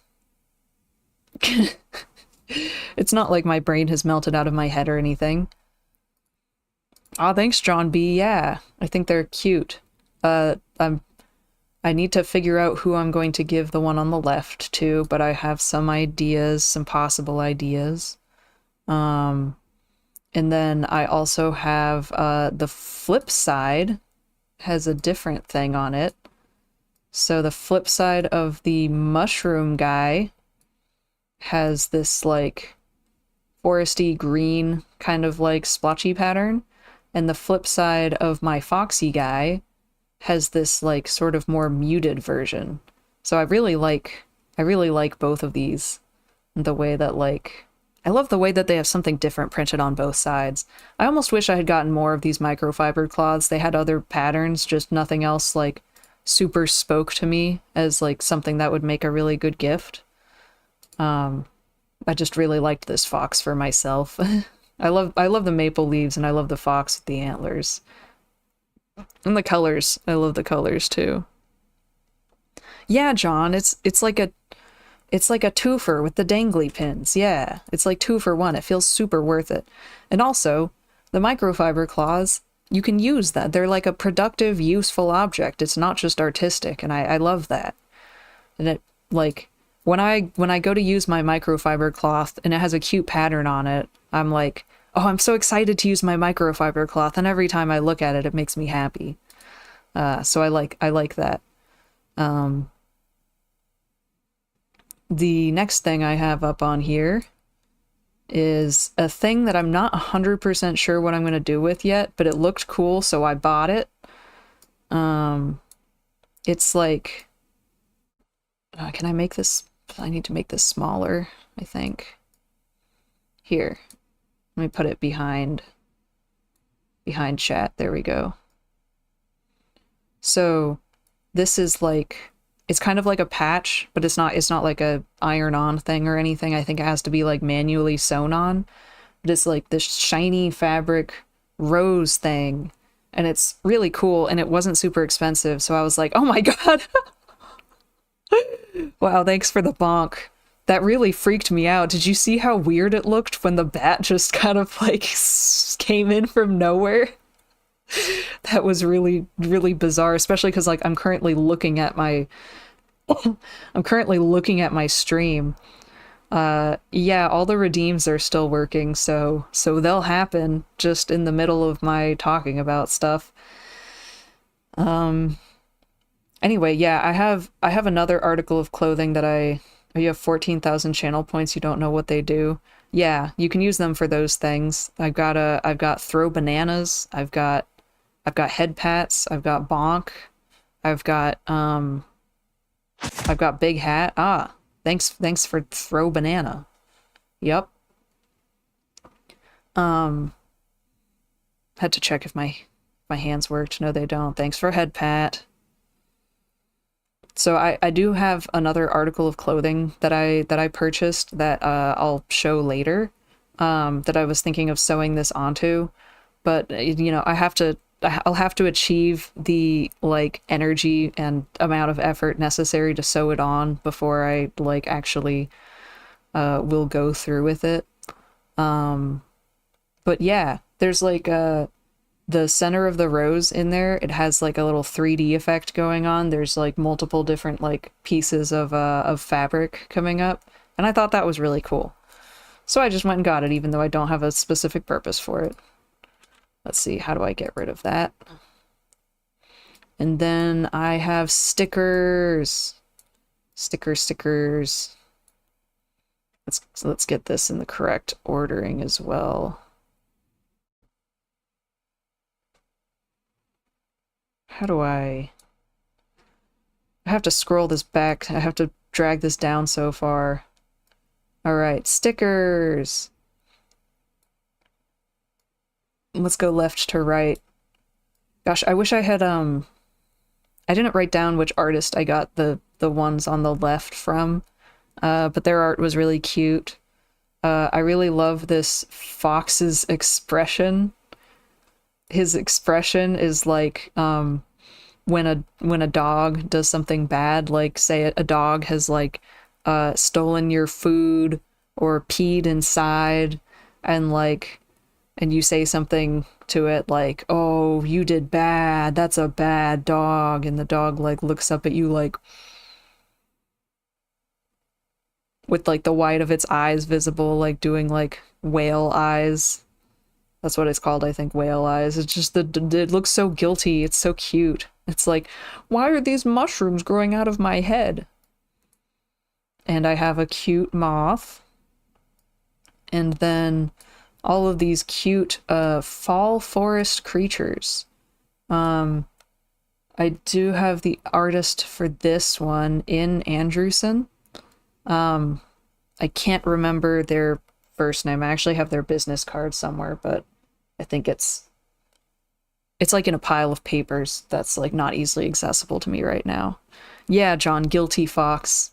Just a guilty little guy. He's real cute. Anyway, I love these forest creatures. I have an idea of a couple people who might want some forest creatures. I'm thinking about like cutting them separately and providing the stickers to like whoever wants them. But look at they're just so freaking cute. I had to get this set. I love seeing these sticker sets, and it's like just a bunch of cute things. It's like 10 for the price of one. You might notice that a bunch of the things that I have purchased are just things that are cute. There is a bias present here. The next set is like that too. So this is a set of matte pins. So they're like, you might be able to kind of see it in the picture. They're not reflective. They're like matte. It's a really nice looking like material. And the one on the top right, the little like froggy guy with the mushroom hat, I have a specific idea of who I'm going to give that one to, and that's basically like what I got the pack for. But the other ones are really cute too. Like, look at that bird's weird face, or like his little eye. He's just like a round little guy with his cute little hat. And I like the little mushroom and the little teapot. That's like the teapot is also a mushroom. Yeah, let's live in the forest. Even the packaging is cute. They had other sets with other pins that were really neat, but I was like, I want to like buy a sampling of things from different shops. I didn't buy too much from each individual shop that I purchased from. What's up next? Ooh, this is more of the official GenCon merch. Let's see if I can get this behind the chat and stuff. There we go. So the top thing here is It's the GenCon official mask, but it's I got it because it looks cool, and I was like looking at the online shop when I decided what I wanted to buy. But then when I opened it, it's like, oh, it's it's not really a functional mask. It's kind of more like a decorative mask or like a cover that you could put on top of a different mask. It is cute looking, but there's no like metal insert for like the nose or anything. Um, but what I do really like is this thing on the bottom. It's a keychain that's kind of like it's a bit like a water bottle, but it's got like the Gen Con branding on it, and it comes with this cute, adorable little set of dice, and you can kind of like see the mask for scale. Oh, I didn't mean to do that. The mask for scale. These dice are tiny, tiny little guys, and these are like proper metal dice. Set of like they're nice and weighty, tiny little metal dice. So the thing is you can put the dice into the little water bottle thing and then so it's a keychain. I tried attaching it to my backpack and at some point it like it just opened and like dropped all of the dice on the ground. So I'm not going to be doing that anymore. So it's kind of just like a cute little container for a bunch of cute little dice. I don't know if I'm going to keep that one or give it away. I don't actually tend to use metal dice very much. Um, Pro, they're anti-pro dice because vision. Yeah, they're tiny. I don't think you would be able to read them because they're tiny. Um, and so like the readability on them isn't too bad. Like if they were bigger, because like you can get the reflection going on the like primary face of the die, but then like there's no reflection from the light on like the number engraving, and so it's like a little easier to see there, but considering they're tiny, it's not the easiest thing to see, not the easiest thing to read. I don't usually use metal dice, but usually that's typically because they're like really heavy, and like when you drop your metal dice on a table, it's like ka-chunk, it's like really loud, it's really annoying and disruptive, and I don't like that. And I don't actually have a tray. It's called a tray. It's for any non-tabletop people.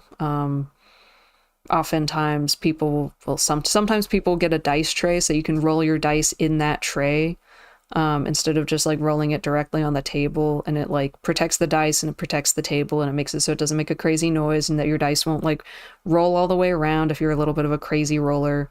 You can keep it contained. But yeah, I don't currently have a dice tray that I like. I have a dice tray, I don't know where it is, but I don't like it very much because it like there's something about the way it folds that it has like a lump in it, and things don't roll flat on it, and I don't like that. Kind of defeats the point. So anyway, I don't know if I'm going to give away the cute little metal dice set, but either way, it was I think that was a very worthwhile purchase from Gen Con. Next up, what do I got? What do I got? Here we go. This time, it's earrings. There is a shop at Gen Con that I've gone to last year and this year that has a bunch of like, it essentially feels like costume jewelry, basically. And so I like costume jewelry, I guess. Like I don't really care about like things being expensive that I wear. I just want something that's cute. And the costume jewelry that they sell is cute, so I got something from there last year. And this year I got these nice little maple leaf earrings. If I can, I'm hoping to give these book earrings as a gift. The thing is, I don't remember what kind of metal the hooks are made out of, and I know that like not everyone can use like earrings that are just made out of like whatever material. So we'll see if anyone else is able to take these book earrings. Yeah, I love dangly things. The dangly things are great.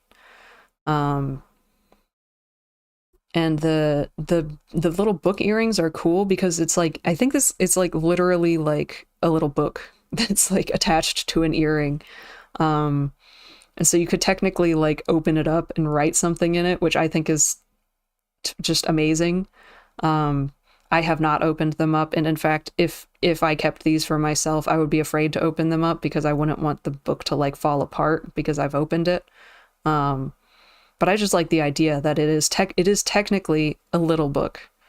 And then these ones on the bottom, the lighting is a little bit weird, so you can't tell super well, but they're little chunks of amethyst as earrings.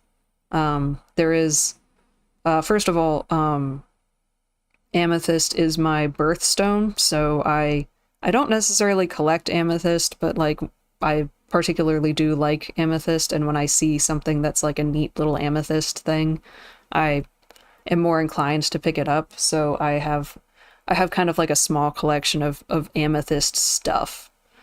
And these are now part of my collection.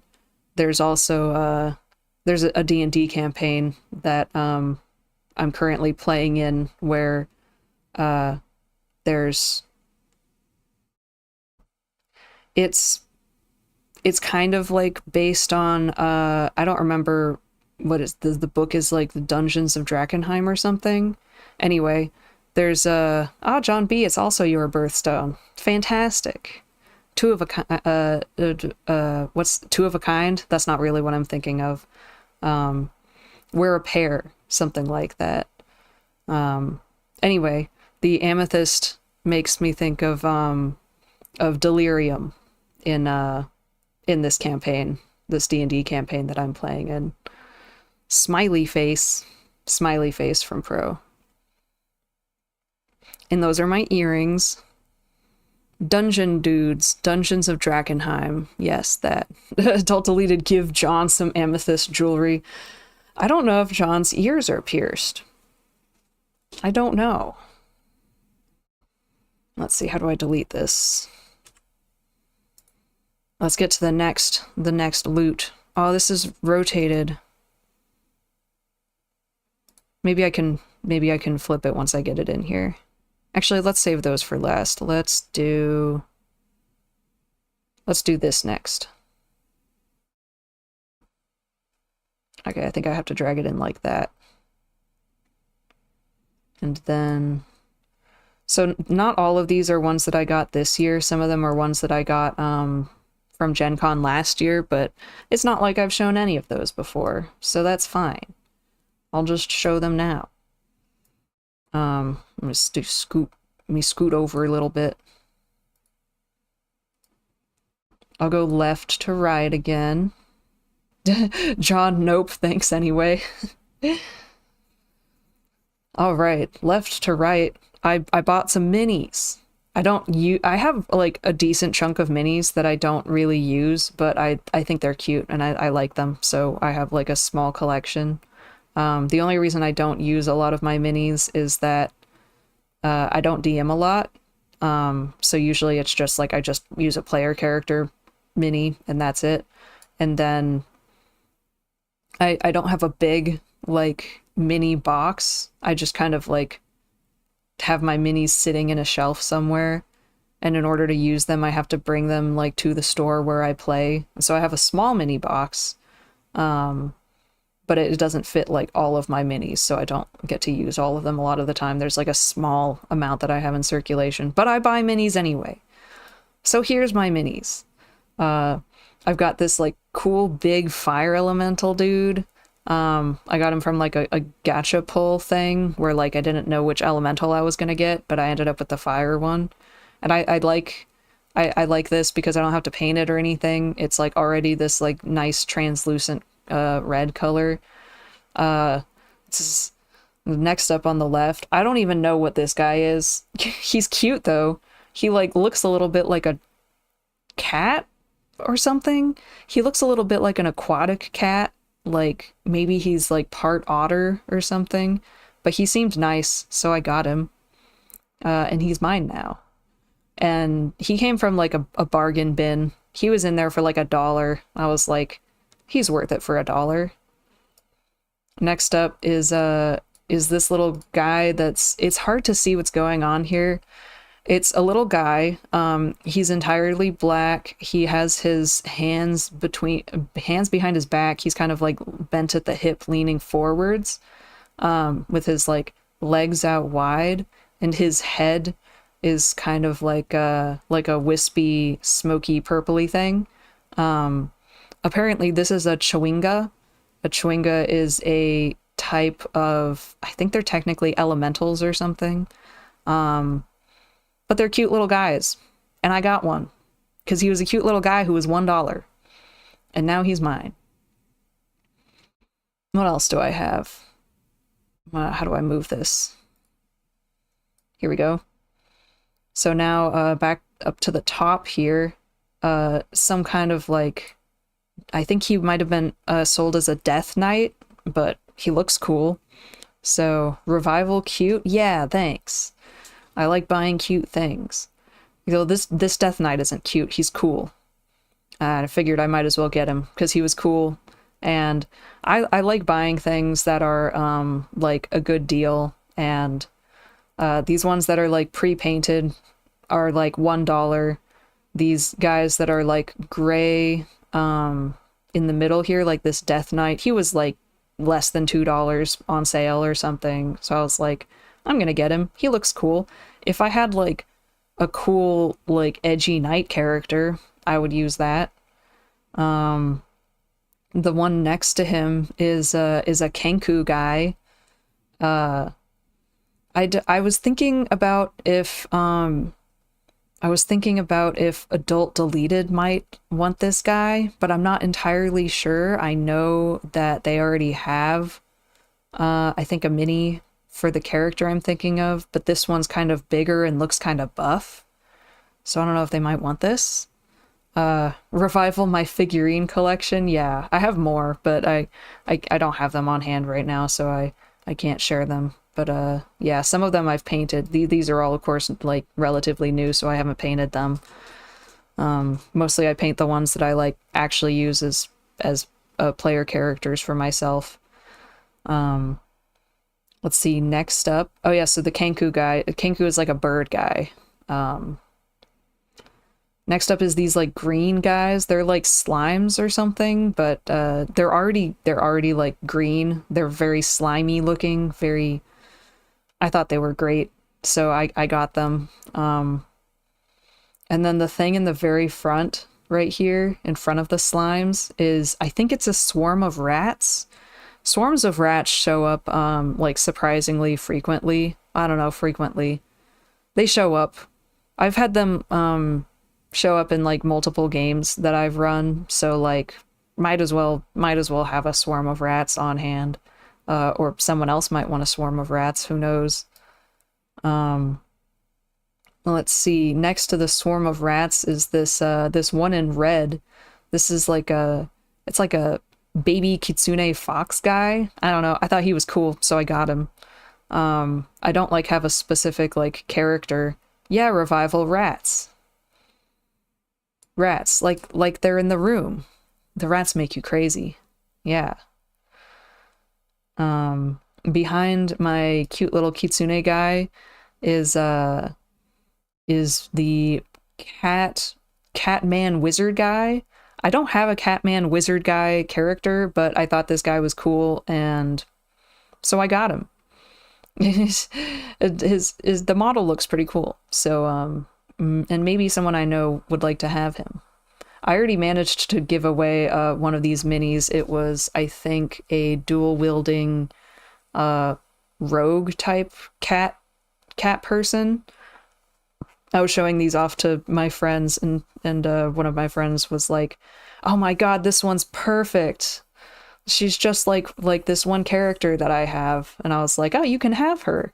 I just got her because she like looked cool, but I don't have a specific character to use her for." So thanks for reciting the crazy, Revival. It's necessary. It's always necessary. Let's see, in the back behind the cat wizard man is I don't know, I just saw this in the bargain bin and it was like, cool flying helmet. All right, sure. Yeah, I can always use a representative of spiritual weapon or whatever, like thing is on the field, or like a flying familiar or something. I don't know. So flying helmet guy, yeah, sure, whatever. He's cool enough.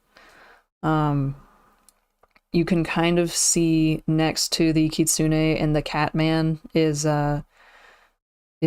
axolotl traveler guy. And I have not used him really as any character, but I freaking love axolotl traveler guy. He's so cute. I have no axolotl characters. I have no specific plans to make an axolotl character, but look how wonderful his staff is with the lantern on it, and like he's got a cool backpack. He's got his little axolotl like gills sticking out. He's got his like cute little sword. He's just what a guy. I love him. And then finally down here, I also don't have a specific plan for this character, but like, dude, I love witch hats. I love the way that the robe is like going in the wind or whatever. I love the way that the magic is in her hand, and I love the way she's holding that book. That's a mage after my heart. I just had to get her. And so I got her. And it's a nice looking mini. So I have no no plans for it, but I wasn't gonna pass it up. This is the axolotl song. I don't know the axolotl song. I assume that's a reference to like a specific like meme song type of thing. What else do I have? Ooh, look at these dice. Let me get these moved down. I love dice. I love dice. Anyway, I wasn't planning on getting a fancy set of dice this year, but Dream sang it during a challenge. Okay. So this is a reference thing. Man, God, I love looking at these dice. Ah, look at them. I love them. I saw a number of like cool dice. I'm very partial to this like stuff inlaid in resin type of dice. And I particularly like flowers in things. And this one not only has flowers, it also has leaves, and I really like leaves too. And yeah, they do look a little bit edible, but man, look how clean they look. They look so shiny and fancy. Yeah, flower dice, pro. Purple heart, yes. Exactly. And something that's really cool about staring at these dice close up, which I don't think you're going to be able to see from this photo. Well, you can kind of see it. Enhance, enhance, enhance. Now you can see all of the beautiful pixels. So I really like the fact that it kind of like magnifies the leaf inside. First of all, I don't know why the leaf is like teal like that, but I love it. It's so cool. Like this color combination where like something about, I don't think the resin is colored, something about the like white, pink, and purpley flowers that are in each of these dice makes the dice have a general overall sort of like pinkish hue. And then like the leaves are teal for some reason.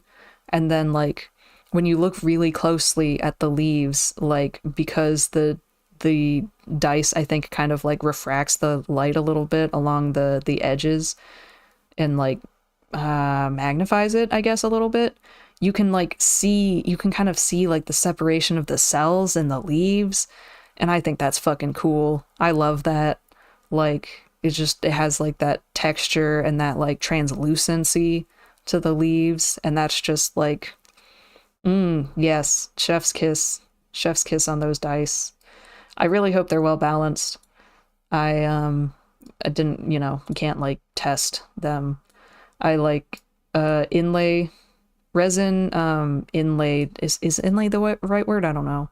These types of resin dice with stuff in them always make me uncertain about whether they're going to be balanced enough or whether they're going to like be biased towards like a particular side. But I'm hoping that they're good enough. I will just like watch them over time, I guess, to see how they're vibing, if they're vibing right. Um, but yeah, I don't currently have any kind of like pinkish type of themed dice like this.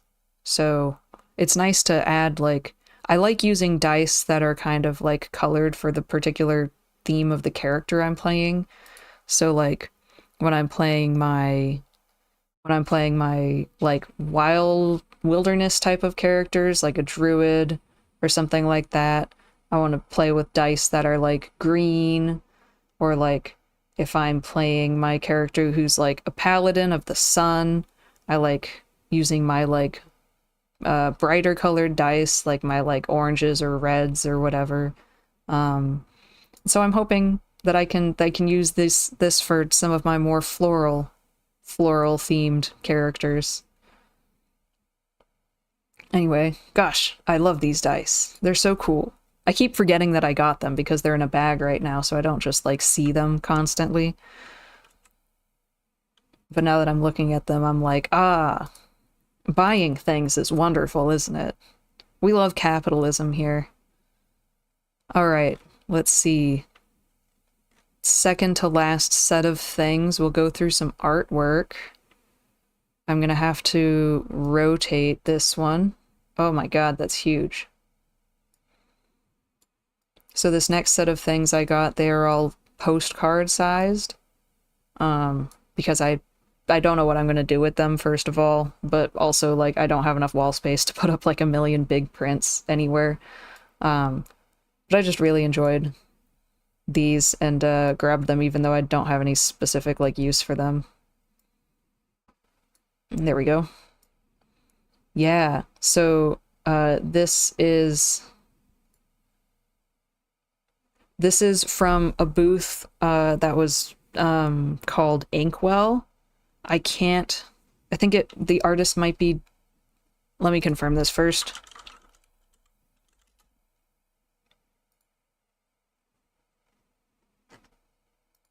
Okay, the artist is Dustin Panzino. Hopefully I'm pronouncing that correctly. Hello, welcome Lima Bean on YouTube. I'm currently just enthusing over all of the things that I've purchased at GenCon. GenCon being a tabletop gaming convention. You can see here I bought some art. They have an artist's alley, so I enjoyed just kind of like walking around the artist's alley and just looking at all the art. I love looking at pretty art. There's so much nice art in the artist's alley there at GenCon. And it's a shame that I can't just like buy a million tapestries and wall scrolls and just cover my walls in them. I mean, I technically could. It would be very expensive. But I would love to buy just lots of pretty art. So that's why I got these postcards. I can get a few pieces of pretty art that I really like, and I don't know, just like have it around to enjoy it somehow. And not sure how yet, but look at her. She looks cool. I really like her. I really love capelets. Like it looks kind of like she has like a little capelet thing. I really love like her clothes, and it's just very vibey. This is a completely different painting if you change the water to white. I don't know what that means. The title Fallen Star implies, I think, oh, Lima Bean, this is really cool. Yeah, I thought she was really cool.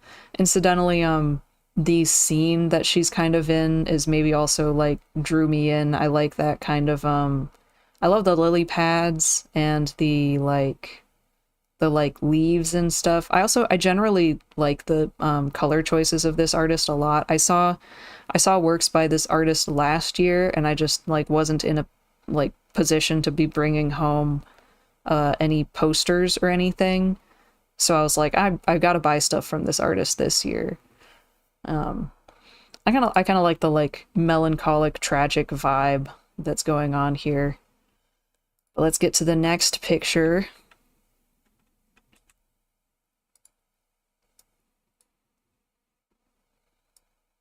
I bought 3 pieces from this artist. They're all postcard sized. Just put this in the correct position. This is the one that I saw last year that I really liked, and had been thinking about getting like a bigger print or something of it. It's called Fox Yokai. Man, she's just so freaking cool. Look at her. Look at her scythe. Like, God, I love the colors. It's a different color scheme than the previous piece. It's got like some more purpley stuff going on, but I just like the way her robes are sort of like flowing around. I love the like volume of fabric and just the like, it's like everything is like a ribbon.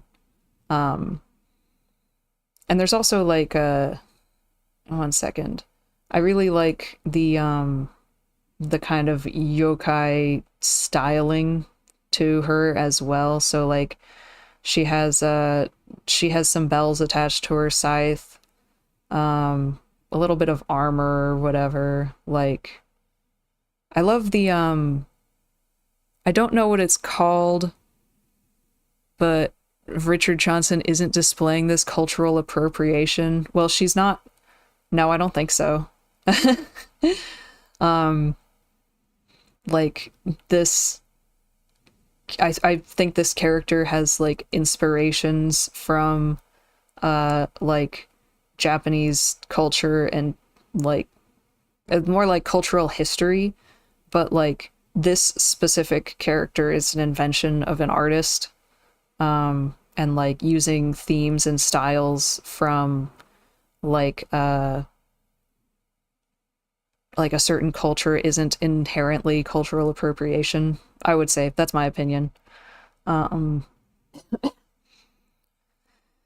yeah, I thought she was really cool, and I wanted to have a print of her. Of Richard Johnson, no, I am not Japanese. But as I just said, I don't think this is cultural appropriation.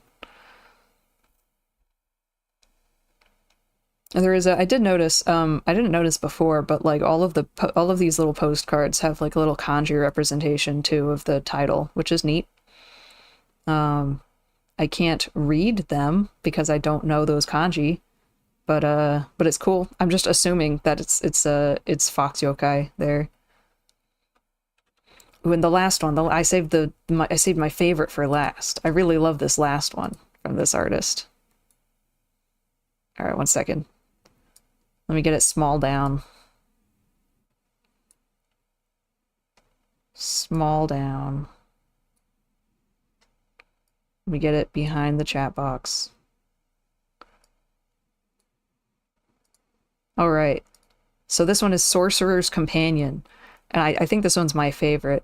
So like, look at those mages maging out. Look how magey they are. God, I love mage vibes. I love mage aesthetic. Like, look at those pointy witch hats. So wonderful. I really like the one that's like folded downwards and like with the droopy robes. And oh, and on top of the bird, there's like also a smaller character that's like behind the one with the big witch hat that has a mask on, and I love that. I love masks too. Just the overall like feel. Also, why are there fish in the air? I have no idea, but it's cool. And the blue and orange like color scheme is just really neat too. Like, I love the colors. I love the colors that this artist chooses. And like, why is she riding on a bird? I say she, they, I have no idea what the genders are, like pretty much indiscernible in this picture. Or I mean, you wouldn't know anyway. I love that they're on a bird. Am I a witch who was set on fire? Sure. No, I don't think I've been set on fire. Witchery is acceptable in my world. John B, those are nice. Perhaps you can frame them or collage. Yeah, something like maybe putting a frame with them all like together or something, or maybe like little frames and just put them on my desk for like looking at for vibes. When I look at like things that I like, it's just like a little beat of happiness. Like, oh my gosh, look at that. Look at that cute big chunky bird. Look at that cute big chunky bird with someone riding on top of it. Like, I think the bird might be wearing like a clothing of some kind. Like it's got like this like collar thing going on. Like it's got a ruffle thing. Anyway, also, why are there pumpkins? I don't know.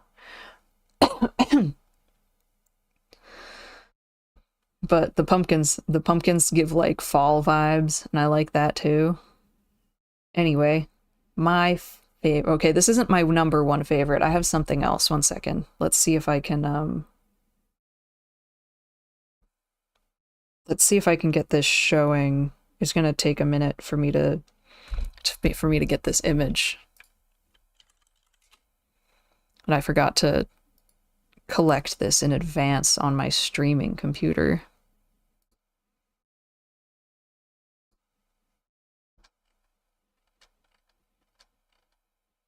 Where? Here it is. How do I download this? All right, one second. This is a picture that I posted in my Discord earlier. It's a print that I purchased, but I don't currently have it because I sent it back with someone who was driving from the convention so that it wouldn't get damaged by like being put in my suitcase or whatever. All right. This is my favorite piece that I purchased at GenCon.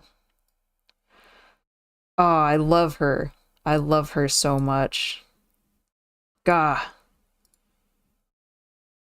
If anything happened to her, I would kill everyone else and then myself. That's the thing that came to mind for this. Ah, she's so cool. Look at those like mothy wings. Like, so she's from a tarot set. And the artist, let me I need to get the name of the artist. One second.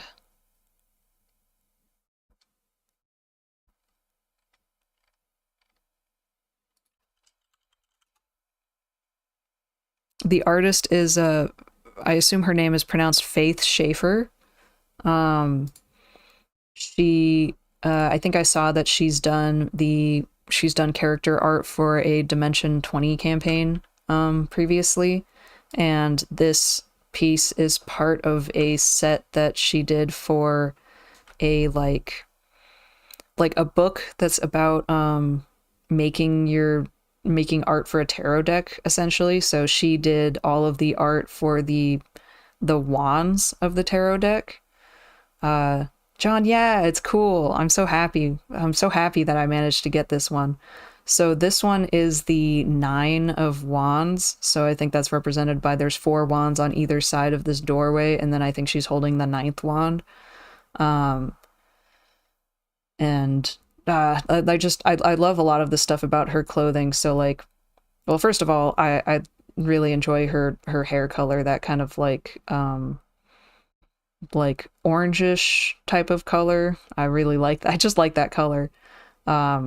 She's obviously a mage. Look at that staff, like with the magic coming out the top. Hell yeah.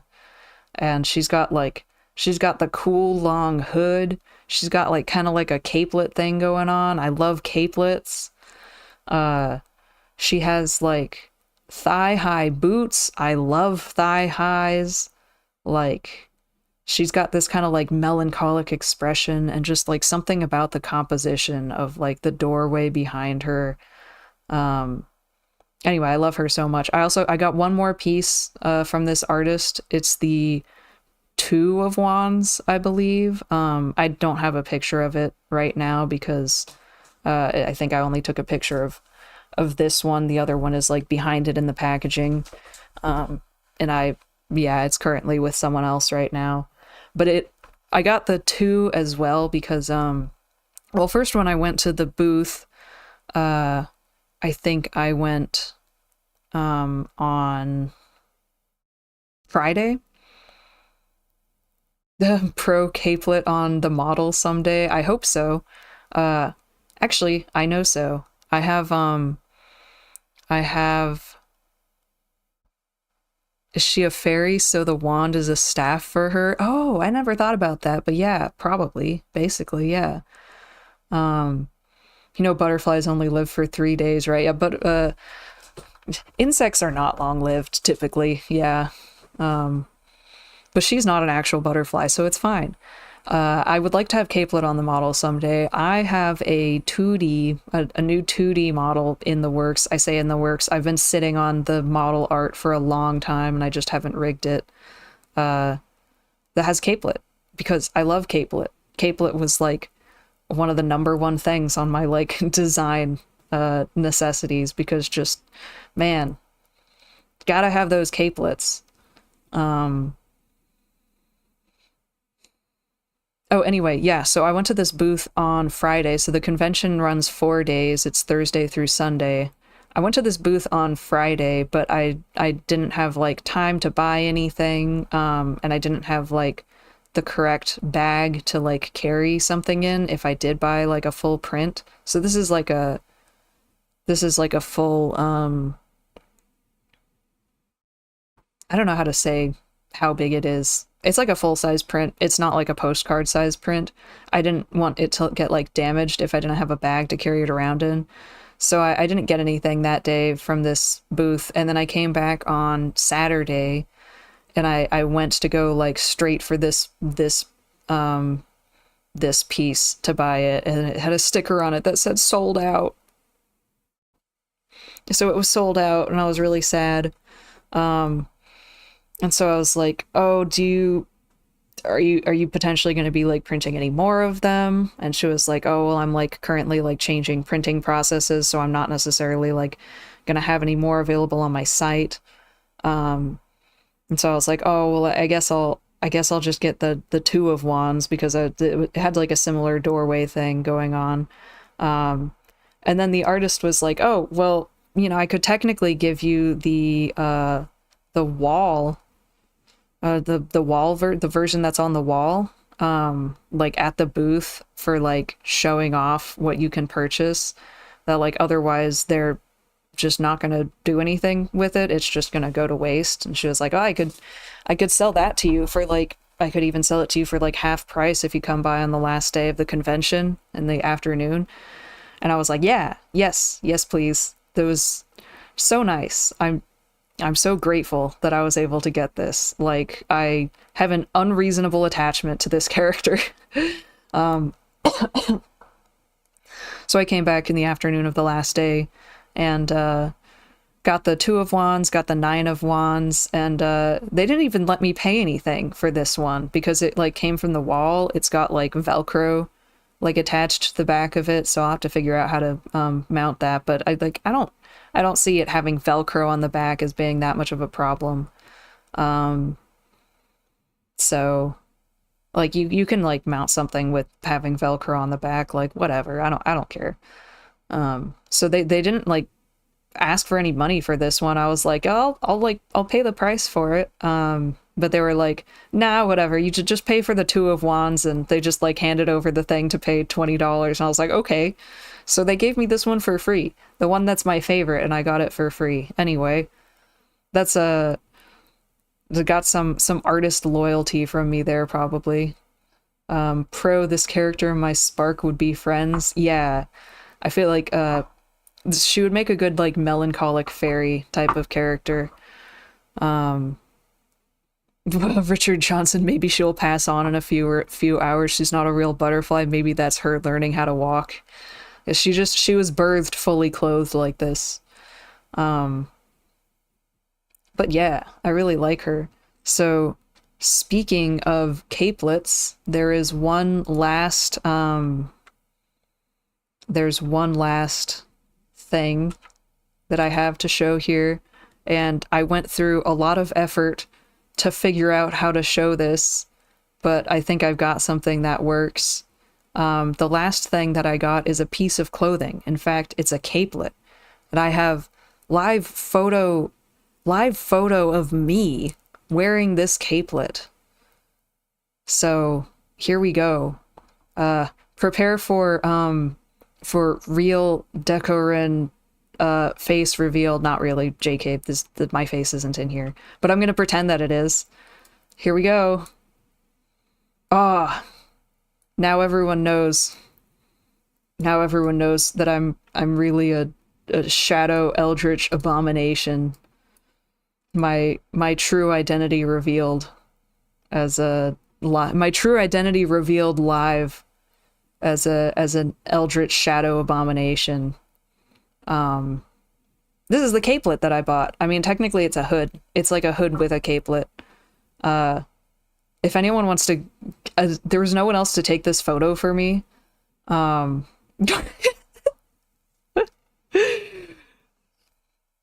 I can't believe you said that way. That's not showing up in my YouTube chat for some reason. It just says, Richard Johnson just says, "You're black." And Alt Deleted says, "I knew it." Well, you knew that I was an eldritch shadow abomination creature. I'm an ebony goddess. Yeah, thanks. I'll reveal how I took this photo. So I wanted to get like this photo in a particular way so you can see how the capelet actually looks when worn, how the capelet and hood, whatever, actually looks when worn. And like, I always find it impossible to take like a selfie like that like looks correct. And so what I did is I put a timer on my phone, and then I shoved my phone like into the collar of the hood and like smushed it against my chin. So in there, my phone is like squished up against my face, and then it took the photo in the mirror. I just edited out the background. But yeah, Deco the Shadow Monster, the variant model. Yeah, that's it. That's there. That's me. Me IRL. Me IRL, the Shadow Monster. Yes, Richard Johnson, that is about as much black joke as you can make without being banned. I confirm this with you. Revival, all these are so good, the art and everything. Thanks. I have good taste, guys. Yeah. Dude, I am so happy with this hood capelet thing. Like, I just want to wear it at all times, all the time, every day, constantly. It's too hot here for me to wear this every day, constantly here. But like, it's so good. And this thing wasn't very expensive, but also I think it's a mass-produced type of thing. But either way, I got it from a booth that was called like, I think Medieval Collectibles or something. And I've been on the lookout for capelets for a long time. Like, I have one capelet, I think, but it's longer than this one. And I like it like shorter, like this style. And the other one is kind of like, it's harder to wear with outfits. What? Let me guess, Texas. What? No, it's not like we've ever talked about this on stream or anything. But yeah, you know, as a shadow eldritch abomination creature, I like having my face covered. I like having my shadow eldritch abomination face covered with a hood. So this hood is great. Yeah, the hood is very Link-like. Yes, you can kind of see it a little bit here, that it's like got like a pointy thing on the hood, and I love that. I love pointy things at the end of my hood or at the end of my hat. Like, it's just vibe. Like, for instance, that last piece of art that I showed also had like a pointy thing at the end of the hood. Anyway, I'm so happy with this hood. Very happy. Richard Johnson, you're making a joke that Daria is from Texas. Anyway, I wanted to try doing something with this. I wanted to try putting it on top of my model and see what happens, but I have to change the I have to change something here. Let me play around with this for just a second to see if I can do a silly. If I make an effect filter that chroma keys out the black, I want to see if I can chroma key out the black. Okay, there we go. Oh, it's look how transparent it is. Okay, that might not work with chroma key. Okay, here we go. Is that doing it? That's doing it. Yeah, okay. We're gonna put the hood on. It's the ghost of a capelet, yeah. Okay, this is looking good. We're gonna put it on. I just need to climb into it. Hello. I think I need to make it bigger.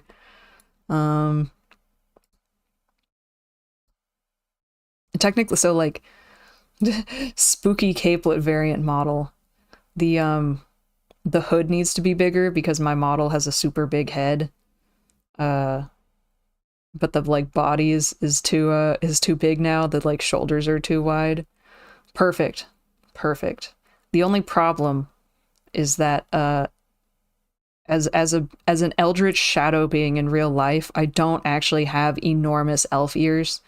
So you can see here that as my vtuber model, my elf ears are just poking through the sides of the hood.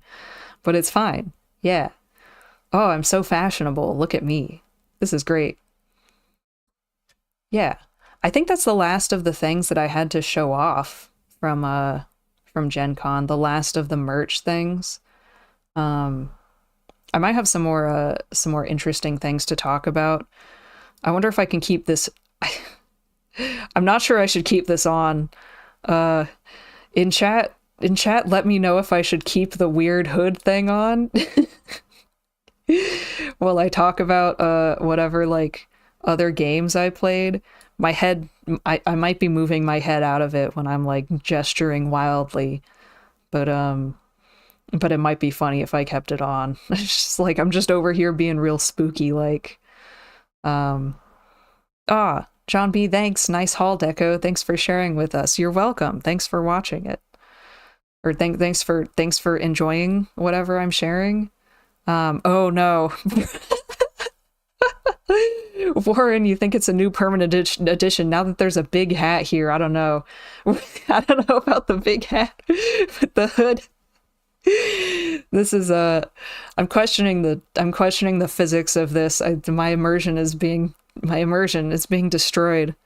How am I supposed to suspension of disbelief that my hood is just clipping through my hat? This is just how mages do. You know, when sometimes a mage wants to have a hood and a hat. And this is how it looks. This is how it looks when that happens, when your mage wants to have a hood and a hat. Anyway, yeah, we're doing this now. Let's see if I have anything else interesting to show off. I think it might just be stuff to talk about. I'm gonna look at my schedule and see what interesting things I did at GenCon, because like I pretty much just complained about Baldman Games and then talked about GenCon last year and then showed my stuff that I bought. Oh, I did talk about the bingo. That was a thing that I did relatively early on. Let me go look at what my schedule looked like. So, something else that I did that was fun on the first day is I played an RPG called Shadow Dark. So I think I've heard people say that it's like a lighter system than D&D, but it has a lot of similarities. I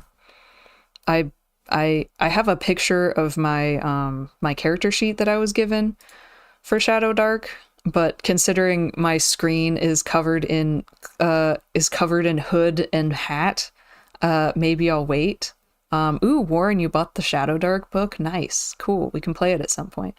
So the main things about Shadow Dark, I guess, is, well, first of all, something kind of silly is that our DM like randomly rolled our characters. So we have like pre-generated randomly rolled characters. For some reason, a bunch of us got rolled with bastard swords that can't use bastard swords. So I played a wizard. I had a bastard sword in my inventory for some reason, and like a shit ton of gold. Like, I can't use a bastard sword. I mostly just cast magic spells and stuff. Like, I also had a dagger. I felt like I was the most effective character in that party because I think my stats were rolled particularly well for being a wizard. Like, so in the game of Shadow Dark, I have a certain number of spells, but in order to cast my spell, I have to roll on the dice over a certain number, basically. And I get a bonus to that number based on my skills. But I had a pretty good bonus on my skills because as a wizard. Welcome back, Lima Bean. I've gained a new piece of wardrobe. This is a hood that I bought at GenCon, and now I'm wearing it. And it fits really well, don't you think? Pro hat on the hood, and the hood on the head, and the head on the model, and the model on the capelet, and the capelet on the model, and model down in the valley, yo. Oh, the rattling bog, the bog down in the valley, yo. Oh, the rattling bog, the bog down in the valley, yo. Yep.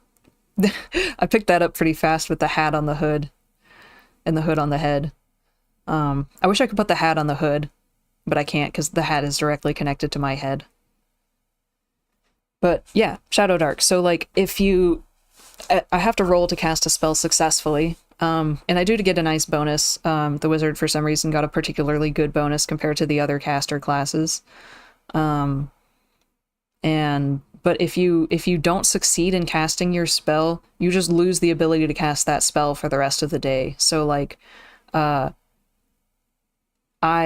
tried to cast a essentially a level 2 spell called Acid Splash, and I just immediately failed and completely Acid Arrow actually, and then I just lost the ability to cast Acid Arrow for the rest of the day, which is like, okay. I mean, I have a bunch of other spells, so it's fine. But we also don't have spell slots. So like in D&D, the resource that you expend in order to cast spells are spell slots, and you have a limited number of those. As long as you keep succeeding on your spell cast in Shadow Dark, you can just keep casting your spells. So I had 2 spells that I was good at casting. I had a advantage on rolling to cast the spell. An advantage means that you roll twice and you take the higher number. So that's really good odds. I basically had like, I don't know, it was like 80% chance, 80 to 90% chance maybe to be able to successfully cast 2 of my spells that I was like had mastery in, and those spells were Burning Hands and Magic Missile, which is a pretty good, it's like an AoE spell, so like an area of effect spell. I can like hit a bunch of different guys with Burning Hands, and then the other one, Magic Missile, is like a single target spell. I can hit like one guy if I need to. And so the thing about Burning Hands though is that it's like it like hits everyone that's like next to me, and I'm a wizard. I'm a squishy little wizard. Like I get smacked and I go down. I have like 10 HP. But Burning Hands is just so effective, and I can just keep doing it. So like whenever we were in combat, I just ran up there. There's like 5 enemies ahead of us. I just run up and I'm like, Burning Hands! Burning Hands at them. All of them burn to flames. I rolled a crit on my Burning Hands for like 5 enemies, and they all just like went up in smoke and melted on the ground. I rolled a crit which doubles my damage, and it does that amount of damage to like every single enemy because I successfully casted the spell. So that was cool. Just fulfilling some kind of power fantasy, but in general Shadow Dark is seems like a less power fantasy type of game than D&D. Like it seems like a game for quite a bit of caution. There's like you don't have dark vision in the game, and darkness is actually like a threat. You don't want to be in darkness, and they they really limit the amount of things that you can carry, and they limit the amount of light that you can have. Warren also played. Warren also played a wizard. He was a wizard who worshipped Shun the Vile, and his background was sacrifice. So he just kept running up to enemies with burning hands to sacrifice himself. Yeah, I love that. I was like, I was running up in burning hands, and then like sometimes trying to like duck behind a door or duck behind a wall or something. Like I didn't want to die. I don't remember what my background was at this point, but yeah, Burning Hands was doing the heavy lifting in that game. So Warren tried to sacrifice himself, his teammates, and his enemies all game. Used mirror image to summon illusory sacrifices. You're really in on that sacrifice flavor, yeah. So in my game, what was I was thinking about? Oh yeah. So in Shadow Dark, it's like you have a limited number of torches. I could cast light, but you know, at some point I might fail to cast light, and then I can't cast light for the rest of the day. But each torch lasts for 1 hour of real life time. So like we light a torch, and the DM like set out like a stopwatch, like a big stopwatch type of timer out on the table with like how much time we had left on our torch. And so that was cool.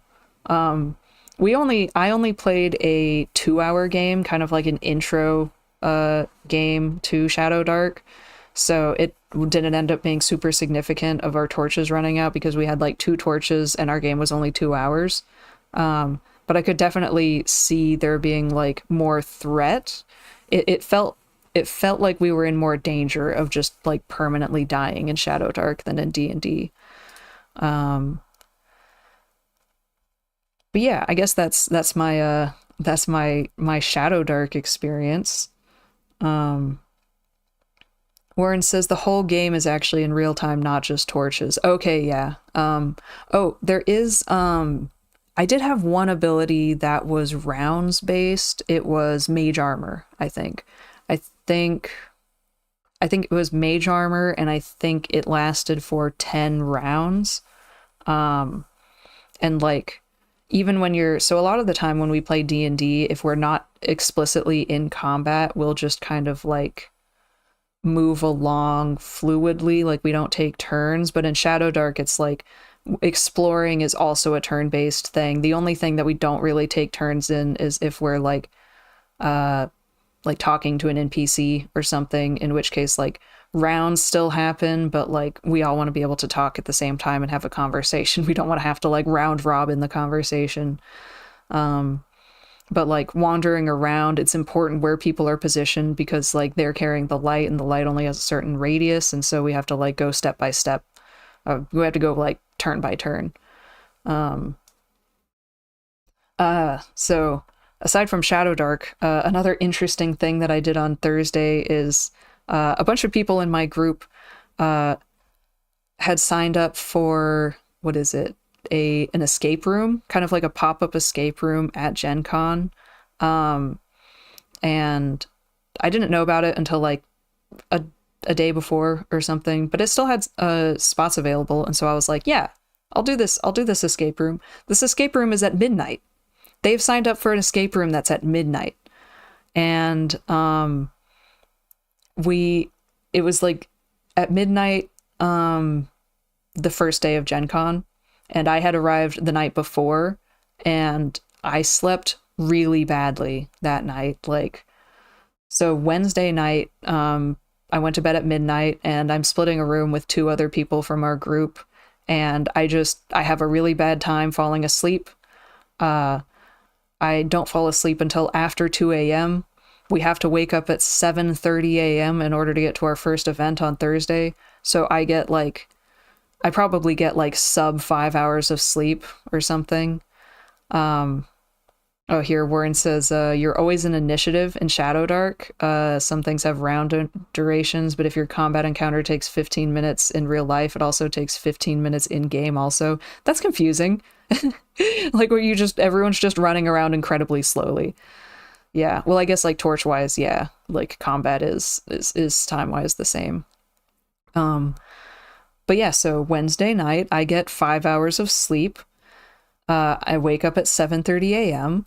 And then Thursday night, we go do an escape room at midnight. We are like, pretty much all of us are delirious with lack of sleep, like sleep deprivation. Like, I don't think anyone slept a significant amount the night before because we went out for dinner like pretty late. And then like a bunch of us went to an event at 9 a.m. So that's why we were wake up 7:30 a.m. But we did really well on our midnight escape room. I'm trying to think.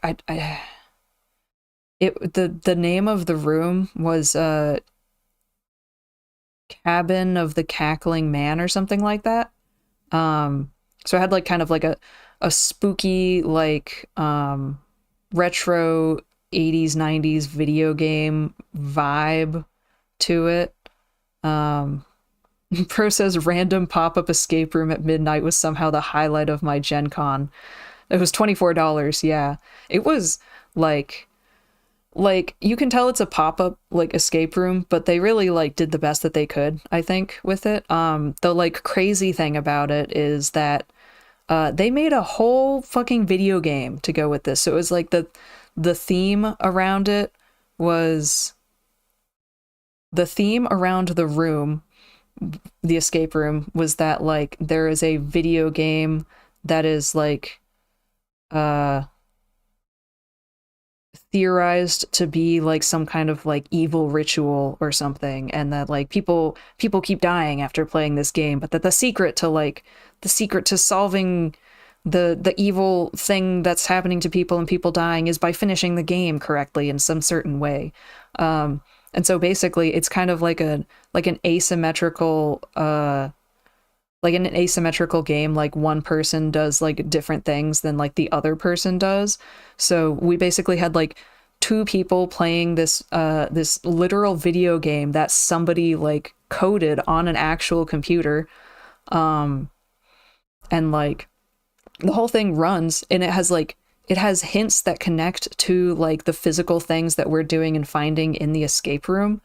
And then like the stuff we need to like find hints in the actual physical escape room in order to like help them progress in the video game. And so like they're calling stuff out from like the video game team. There's like two people playing that, and then like where the rest of us are like rushing around the room like trying to find like the VHS tape and put the VHS tape into the VHS player so that we can get the hints from it, and then like pushing the buttons on the picture frames and blah blah blah blah, all that stuff, putting things in order so that we like get the code for like the lock that we need to open the lock to get more VHS tapes. It was really cool. It like I felt very like into it. And maybe playing it at midnight and like sleep deprived helps. I'm sure we would have finished it even faster if we weren't sleep deprived. But Warren says that there were 8 minutes 45 seconds left on the clock when we finished it. And the guy that was running it said that we hit the room's record, so that's cool. We're pro gamers, guys. We're just so good at this. Yeah, the video game was Ultira or something like that. There was like some other words in front of that. I don't know if it's like the Legend of Ultira or something, but it's Ultira something. Anyway, also, so oftentimes in escape room type things, like when you're while you're waiting to start the escape room, they'll like play a video or something that like gives you clues for it. And so we were like sitting there and we watched like all of the videos of the clues, and I was immediately like, oh, I think it's XYZ that's happening, and Y is actually X. And that's what we need to do. We need to ABC so that XYZ. And I was very confident in this, like, this is actually what's happening. I can tell from these VHSs. And then we like get to the resolution of the escape room, and I'm like, I was right the whole time. I knew that it was XYZ the whole time, right from the beginning. Yeah, it was Ultira because it anagrammed to ritual for a puzzle. The the game was actually like the evil ritual to like summon the big bad or whatever. Um Pro says confirmed why was X Deco was proven right like 30 minutes in. Yeah. I'm just so smart. It was just a genius. I mean it was like a little bit obvious probably. I'm sure everyone else knew too, but still. Yeah. Um it was basically like, oh, the bad guy that everyone in the info dump like clue videos, everyone that the guy that everyone thinks is like the bad guy is actually the good guy trying to keep out the real bad guy. Anyway, yeah. The bad guy was the good guy all along. What a twist. So that was fun. So if you ever see like weird pop-up escape room at a convention from people who are doing Cabin of the Cackling Man, I would recommend it. It was good. It was worth it. And I recommend playing it at midnight on 5 hours of sleep. Yeah. Oh, so one person in our group, or like a pair of people in our group got at GenCon, it's hard to get the hotels that are like right by the convention, because they're given out via like a lottery system. So you kind of just have to get lucky to get like access to one of those hotels. And we did not win the lottery, but we were lucky enough to have like there's a couple people in our group who just like are really high up members of like a specific hotel chain. And so they managed to get a room at that hotel that's like attached to the convention center, basically. And so this time when I only slept 5 hours, I just like messaged them and I was like, hey, can I go sleep in your hotel room for like a couple hours? I was going to be doing an intro to Sword and Shield session, which would have been really freaking fun. Apparently it was really fun, but I was like, I'm running on 5 hours of sleep. I can't, like, I already have like problems with like physical activity sometimes. I think that's a bad idea. So instead of doing that, I stole a couple of my friends' hotel room, and it was so good. It was so bougie. They got upgraded to like a fucking executive suite unexpectedly on like the like over 20th floor in this hotel, and it had like this insane view, and I'm just like, yeah, I'm gonna go crash in your room for a couple hours. It was a lifesaver, basically. It kept me going for our midnight escape room, so totally worth it. Warren says one of our team almost failed us at the end because he was supposed to do something when the bad guy showed up and just didn't. I had to prompt him to do it because he just wanted to watch what was happening. Yeah, I think I know. I think I probably know what you're talking about. Yeah. Anyway, it was really fun. That was a really fun escape room experience. What else did I do that was cool? There's like some like not much to talk about things that I went to. Like I went to like a couple panel thing. I went to a few panels. I went to a panel that's like optimizing the narrative with Pointy Hat and Ginny D. Those are two D&D creators on YouTube. I mean, I think YouTube is they're both of their main place. And I watch Ginny D sometimes. I haven't really watched much Pointy Hat. But it's so weird to like go someplace in person, and then you just like see people that you normally see on the internet. They're like internet personalities, and you're like, what? Hey, that's that person in real life. That's weird. They look just like they look like on the internet. Huh. That's weird that they're a real person that exists. So it's like to see like Ginny D up on this like panel stage or whatever, and it's like, that's just a person up there, just a person talking, and like, you know, she's got good advice and stuff, but like that's weird.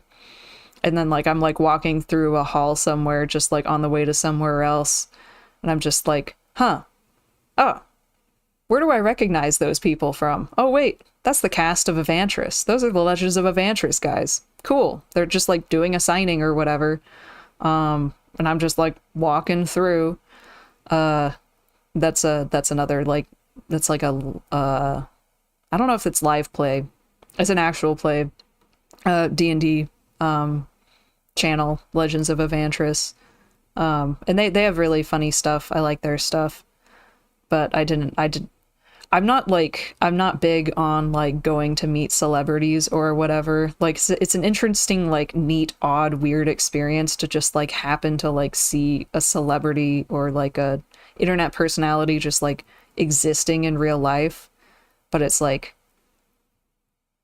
it just feels like it would be like an awkward experience, and it's like I don't think I'm gonna like gain anything by just walking up to these people and being like, hey, I like your thing, it's cool, sign this for me, thanks, bye. Like I'm not interested in a picture with like the internet celebrities. I don't need their signature. Like I don't know, whatever. Yeah, it's just weird seeing those folks up there. The something else that's weird is like seeing folks that are internet personalities but that I'm not familiar with, but that I know like must be popular. So like we went to go see a live Tales from the Stinky Dragon, which is like another actual play, and it's like they were funny and stuff. I've never watched or consumed Stinky Dragon in any way. So, but they were cool. I went because one of my friends like knows them, I think. And so a bunch of us just like went and hung out there and watched their thing. So it's weird to like see people and it's like I don't know anything about these people, but I guess they're like internet personalities or something. And then in the future maybe I'll like listen to more Stinky Dragon, and then I'll have that same experience of like when I saw Brennan Lee Mulligan on the what's it called?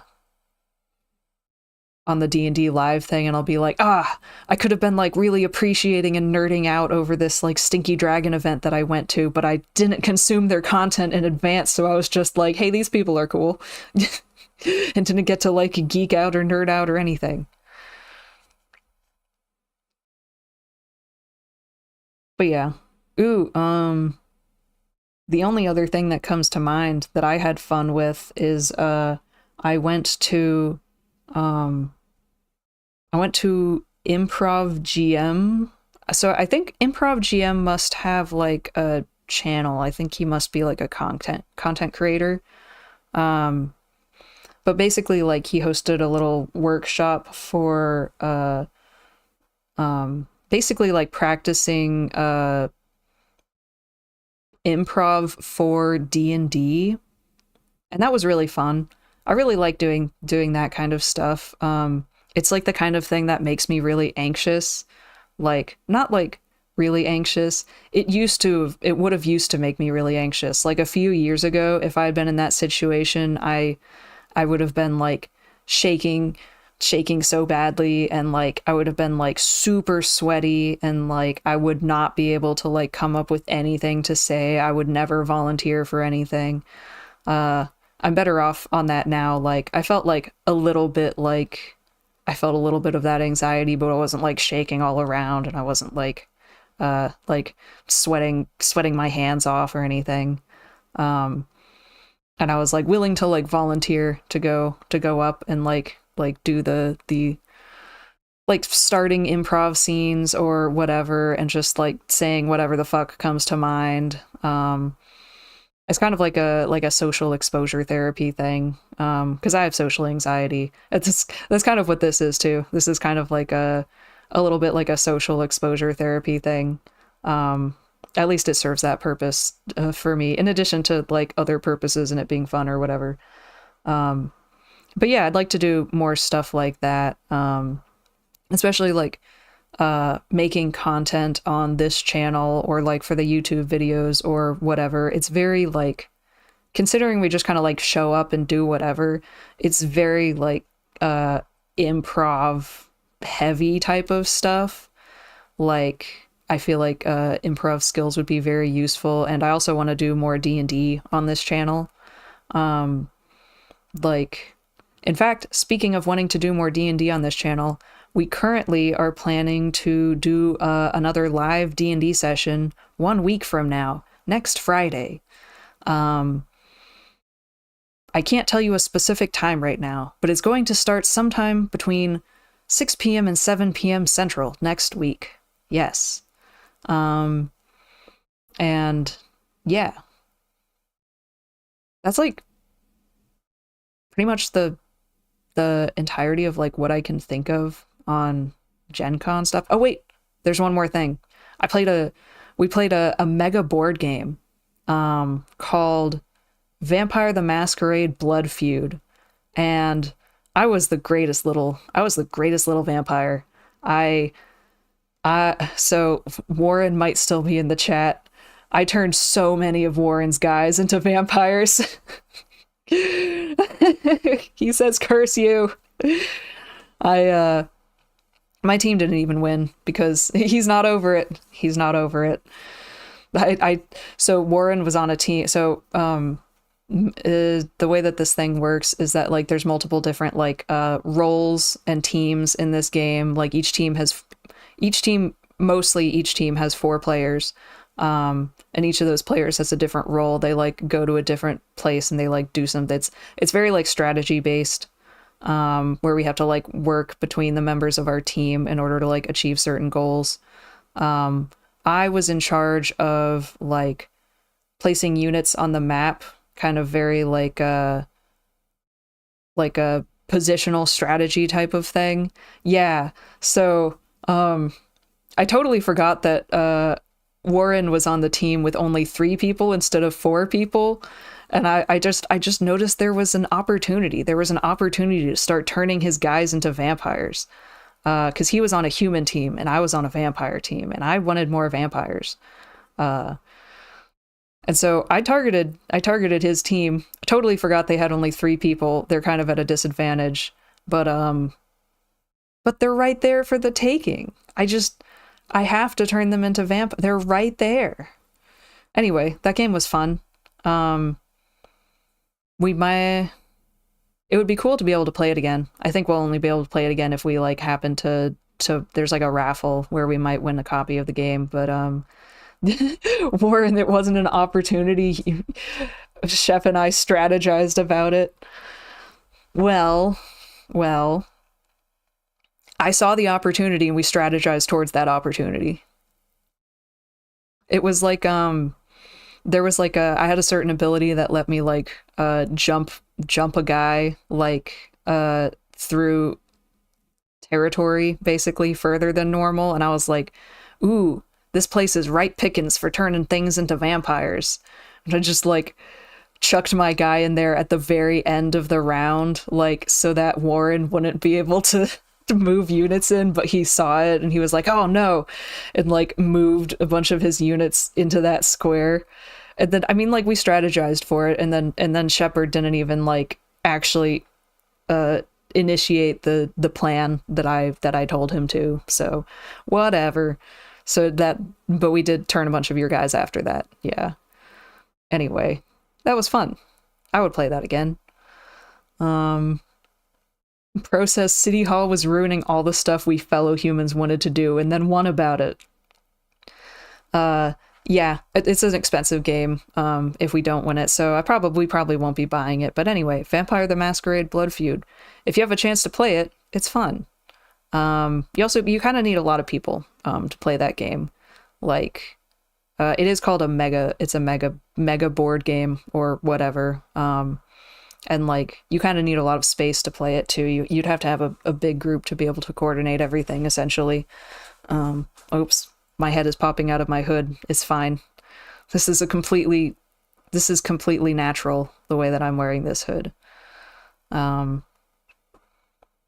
Anyway, yeah. And then and that my flights there and back from Gen Con were like kind of a massive pain because I didn't buy flights early enough to get the nonstop flights at a reasonable price, and when it was like time for me to buy flights and I looked at it, it was like $500 for the round trip, I think, for the nonstop flights, and I was like, nah. Oh fuck. Oh god, that was terrifying. That's horrifying because I'm currently just staring at my avatar trying to like keep the face inside the hood. God, yeah. We're in revenge for taking your dudes. Yeah, I mean, I deserve it, clearly. I wish I had won that masquerade, that vampire game, because like I was in such control of that board. I had so much territory, but that wasn't how the game was won, unfortunately. Anyway, yeah, so I ended up not getting nonstop tickets to the convention. I had to take a what's it called? A connection, a layover in both directions. The way there was fine. I did a lot of video editing. I did a lot of video editing in the airport during my connection and also like on the plane there. So speaking of which, I finished editing and making finally making the thumbnail for the first Red Dead Redemption 2 highlights video. So that's currently up on YouTube. Go watch it now. Yeah. Yeah, and the shorts will be coming out every day. The shorts contain like little clips and funny bits from the video.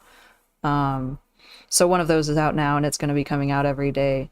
Also, update that's like related to like the short form content. I have finally given in, and I made an Instagram account and a TikTok account, and I will be putting the short form content up there as well. So if you are more of like I kind of hate TikTok, but I kind of hate TikTok, but I did it anyway. Because I like the short form contents. I like the little clips, and if it helps reach more people, then whatever. It's going on TikTok. So it's on TikTok, it's on Instagram Reels. So if you prefer those to watching YouTube shorts, then you can look for me on there. I think it's Decker and VT everywhere. So have fun doing that, I guess. Anyway, I was talking about flights. So the like flight back from Indianapolis to where I live was connecting totally out of the way in Orlando. Spoilers, I don't live in Florida. Welcome back, Darian. Well, you're back. I'm now about to complain about my flight back from the convention. Yeah, Orlando, more like Borlando. So more like Tornado Lando, because I got there and I was just like chilling there for a bit. I had some dinner, and then I like went to my gate, and then there was like an announcement over the intercom that was like, there's a tornado in the area, flights will be delayed, or something like that. And it's like there's just a fucking tornado. Why do I have to connect in a place where there's a fucking tornado? Like, why is this happening? I'm not sure there actually was a tornado. I think it might have been just like tornado, more like Bornado. Yeah. Also, Darian, got to get them tickets early so you roll with the crew. Yeah. Unless we end up driving next year or something. I don't know. What is this? Oklahoma? It's Orlando Homa? I don't know, whatever. Orlahoma? Anyway, there was like, so I like looked out the window. It's like, you know the thing where they say that like the sky is green when there's going to be a tornado? I look out the window, everything is green. It's so green outside. It's like raining hard. Like the palm trees are like waving in the wind, the like sheets of rain are coming down. The airport has skylights because just airport things. Airports always seem to like to have skylights. They're just I can see rain smacking down on the skylights. I go on the there's like a it's like one of those little like interterminal trams or whatever. Go on that. There's like this massive like thunder outside, massive thunder and like lightning outside and rain while I'm going on the tram.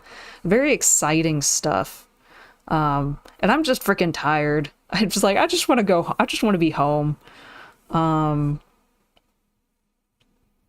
but yeah, so just go to my gate and then they're like, all right, we can't board because there's lightning and we can't, you can't safely go on the, I can't remember what it's called. The thing that loads you onto the plane. You can't go on that if when there's lightning.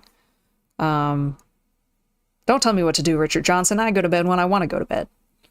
Um, yeah, so we can't get on the plane because there's lightning, and um, then they're like, okay, the lightning has stopped briefly, so we're gonna try and get you on the plane. So we all line up, and then they're like, up, the lightning's back, so we can't do it anymore, and so we all go sit back down.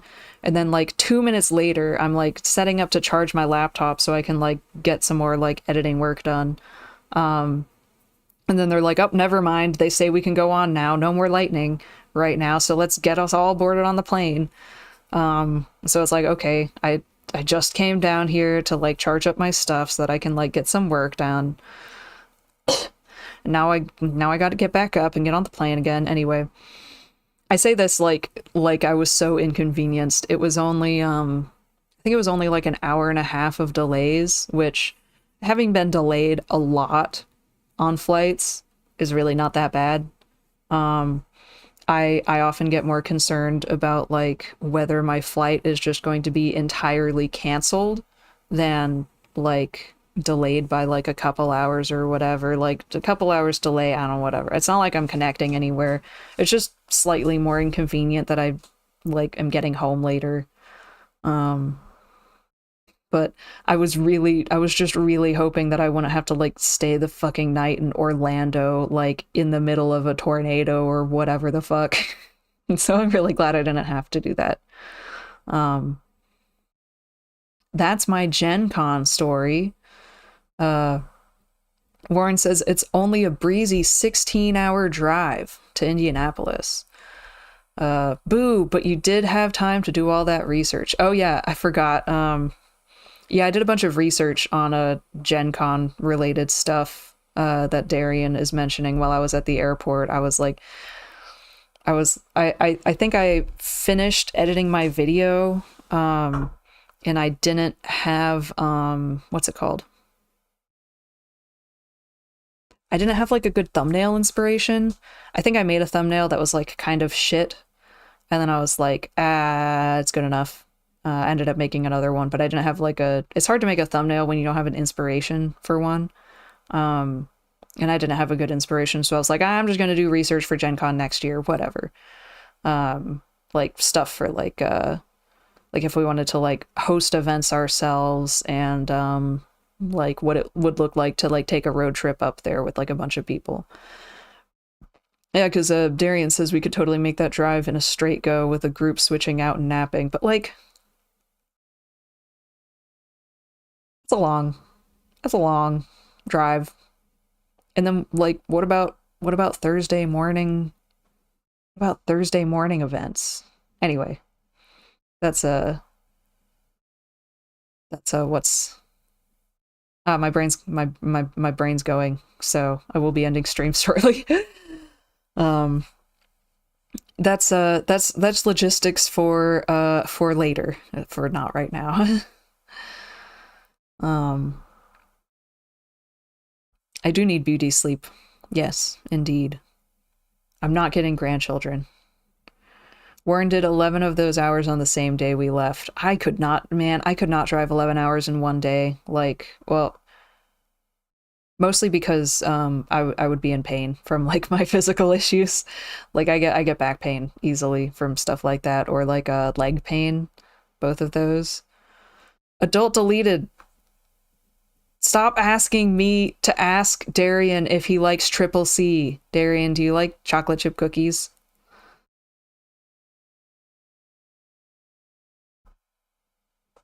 No, Darian, chocolate chip cookies, not the beer. Um, Darian says we would arrive on Wednesday. Yeah, but like, so if it's 16 hours to drive, well, first of all, it's not straight 16 hours because we're gonna have to like stop to switch and go to the bathroom. Um, but like, if we left at 6 a.m., I hate thinking about leaving at 6 a.m. I mean, I guess if you slept early enough, it'd be fine. Um, what's 6 plus 16? Can I do math? 6 plus 16 is 22, yeah? Yeah. That's like, wait. That's not only 10 p.m. That's actually 11 p.m. because time zone change. So, like, I'm accidentally winking. Yeah, anyway, I don't want to arrive at 11 p.m. And it would be after 11 p.m. or whatever. Yes, Darian, this is the cloak that I got. This is a real picture of the cloak that I got. Just masked so that I can sit in it weirdly.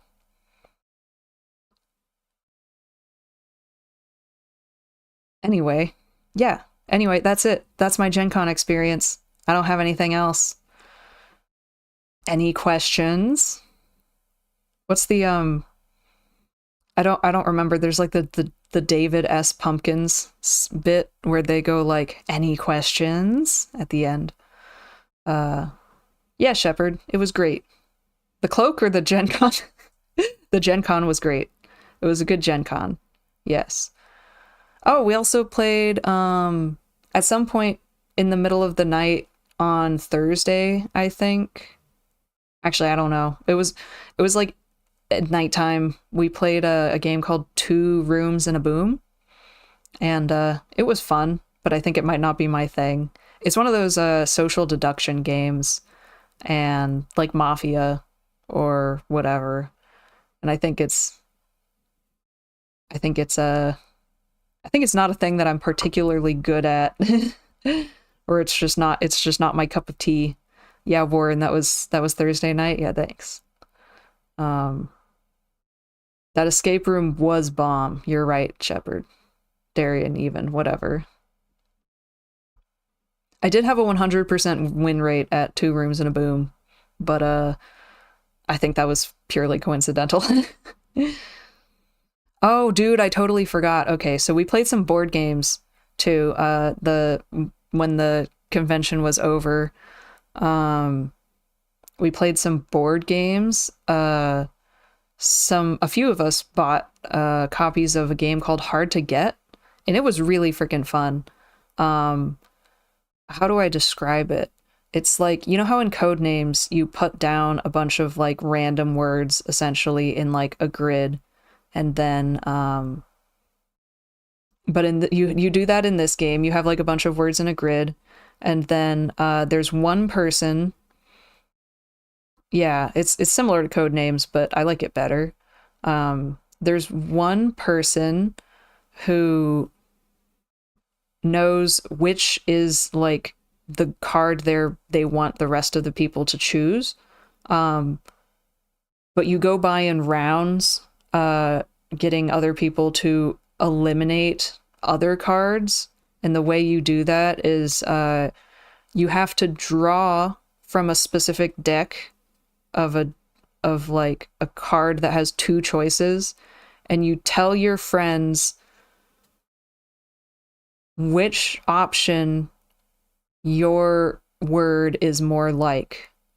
So like, say my word is skeleton that I'm trying to get someone to pick, and I've drawn a hint card that says that it's either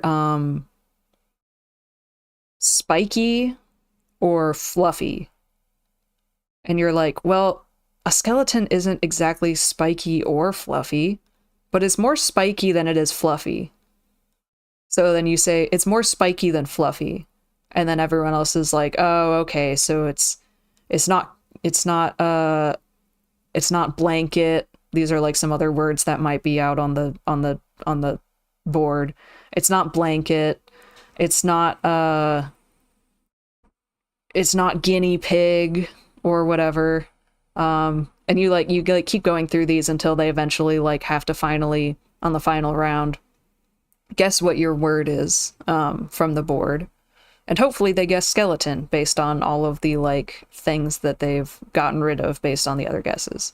Anyway, that was a really fun game. We played a little bit of a game called Sentinels, which is like I guess it's a board game. There's a lot of cards. I had a good time playing Tachyon in that game, which is like a type of character where you're all superheroes fighting a supervillain, and you like draw cards to like use your abilities or whatever. And as Tachyon, I was like a super fast girl. And so my thing was just drawing and using a million cards constantly. And so I was just like, it's 1 a.m. and I'm like, I draw 24 cards, I discard 20 cards, I do as much damage as in my discard pile, I kill the boss. So that's fun. Wait 1 second. Zeltus says, reports say that you solved a math problem at a D&D session. Do you care to comment on that accusation? I did. We were given a very simple problem about budgeting. It was like, you must determine how to allocate these funds. Allocate them based on this. The children's school needs 1/3 the amount of budget as the fixing of the bridge. And then I don't know, it's one of those things. And the solution was literally just, you just set the children's school to 1 and then, like, multiply for all of the other ones. Like, it's just so fucking stupid. So fucking simple. This was the math problem, one of the problems that was presented to us in this Baldman Games epic. Very simple math problem. Warren says, is Mona Lisa more vertical or horizontal? Are headaches more Daffy Duck or Donald Duck? Yeah. It's, that is what the game is like. So I loved the Hard to Get game because it, oh, thank you for linking Hard to Get and Sentinels, Darian. Warren describes Sentinels as a co-op superhero card game where each deck represents one hero and you're all playing against a villain deck with a neutral environment deck. Yeah. So both of those were really fun. I really loved Hard to Get because we just had really stupid conversations. I wish I had kind of like written down some of these. I would love if y'all in the chat who were there would just chime in with examples of stupid stuff. We had I caused a problem multiple times for Pro by, like, asserting that, like, very clearly, like, something was more something than the other thing, and he totally had it the other way around. Darian says everything Dex said was completely unhinged. I was just like, I am 100% confident on all of these things. If I say it, it's 100% confident. James Bond is more high than low. I promise you. James Bond more high than low. They didn't get rid of James Bond for a while.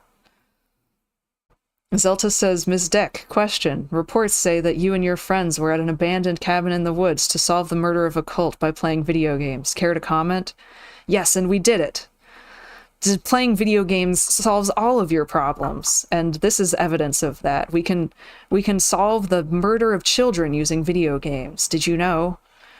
Yes. Darian says, never trust Deck when it comes to virtual reality. Yeah, at some point, Pro was trying to get us to guess virtual reality as his card, and one of the hints he had to give was, is it more cucumber or pickle? And he said it was more cucumber. And I was like, well, virtual reality is obviously more pickle than cucumber.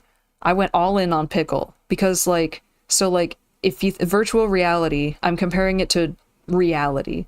So like reality is a cucumber, virtual reality is a pickle. Like it's been processed and like it's been gone through, like it looks a little bit worse maybe. It has a little bit more like different flavoring. It's not quite the same as like a fresh cucumber is like reality. And then you process it and you get a pickle, and that's virtual reality. I was very confident that virtual reality was a pickle. And then we lost because we got rid of virtual reality. We discarded it, and then Pro was like, yeah, no, it was virtual reality. And he said that virtual reality is a cucumber. Oh, thanks for bonking me out of my hood. Thanks, Zeltus. He said that virtual reality is cucumber because of like the questionable content on virtual reality being cucumber emoji, which what a connection. Thanks for the banana. Yeah, what a connection. Anyway, Pro's brain works in mysterious ways.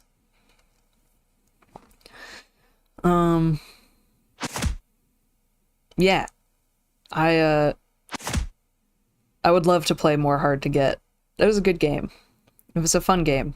I wonder yeah, the banana throwing is great. The fact that I fall out of my hood is a little bit silly, but yeah.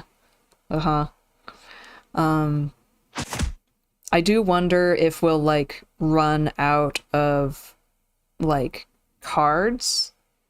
Like I wonder how much replayability we'll get in total with Hard to Get. Was Darian the falling out of my hood makes it even better. Yeah. That's good. I'm glad I kept this on. Anyway, I keep sinking down. I'm sinking down in my hood. That just means I'm getting sleepy. Warren, or First Darian, considering how different it could be for each person. Okay, yeah, so you can probably get a lot of replayability on it based on how different people will play. Warren, you should find a way to program in like a 1% chance that you just catch or no sell the banana or the bet. I think I could technically do that, but I don't have an animation for catching a banana. That sounds like a lot of effort. If I had an animation for catching the banana, then maybe.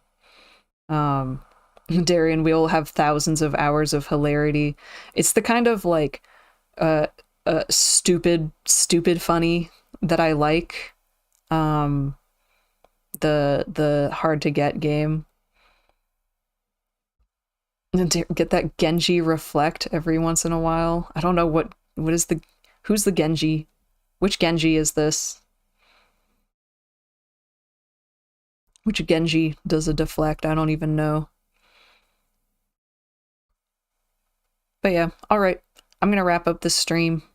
Thank you everyone for watching. I hope you enjoyed my... I scheduled this stream for 1 hour. I've been sitting here talking for like 4 fucking hours. It's like almost midnight. What am I doing? God, there's another question. Zeltus, Miss Deck, another question. Rumors are swirling that you spent $1 million on dice at GenCon. Is it true that you like stabbing people with pointy dice? I mean, I can reveal that I did buy a pointy dice set. I did buy a pointy dice set this year, yes. But I did not spend $1 million on dice. I am a reasonably frugal lady. I promise. Not a big spender. I only spend on what's important. I mean, dice are important, so I spent some on it, but not too much. Not too much. A reasonable spender. Darian is asserting that I spent $2 million. I won't tell you what too much is. You'll never know. Celtus, and stabbing people with dice is important to you? I mean, If stabbing people with dice isn't important to you, then what's the point of living? and with that, I will end the stream. Thank you for watching. Remember to go watch the new YouTube video. And if you watch the new YouTube video, remember to watch it all the way through for engagement. Oh shit. Watch it all the way through for engagement, and comment and like and subscribe and all that shit. Thanks for getting all your banana throwing in before I leave. Aw, that's nice. Thanks for the head pat. That works okay, mostly okay with the hood thing.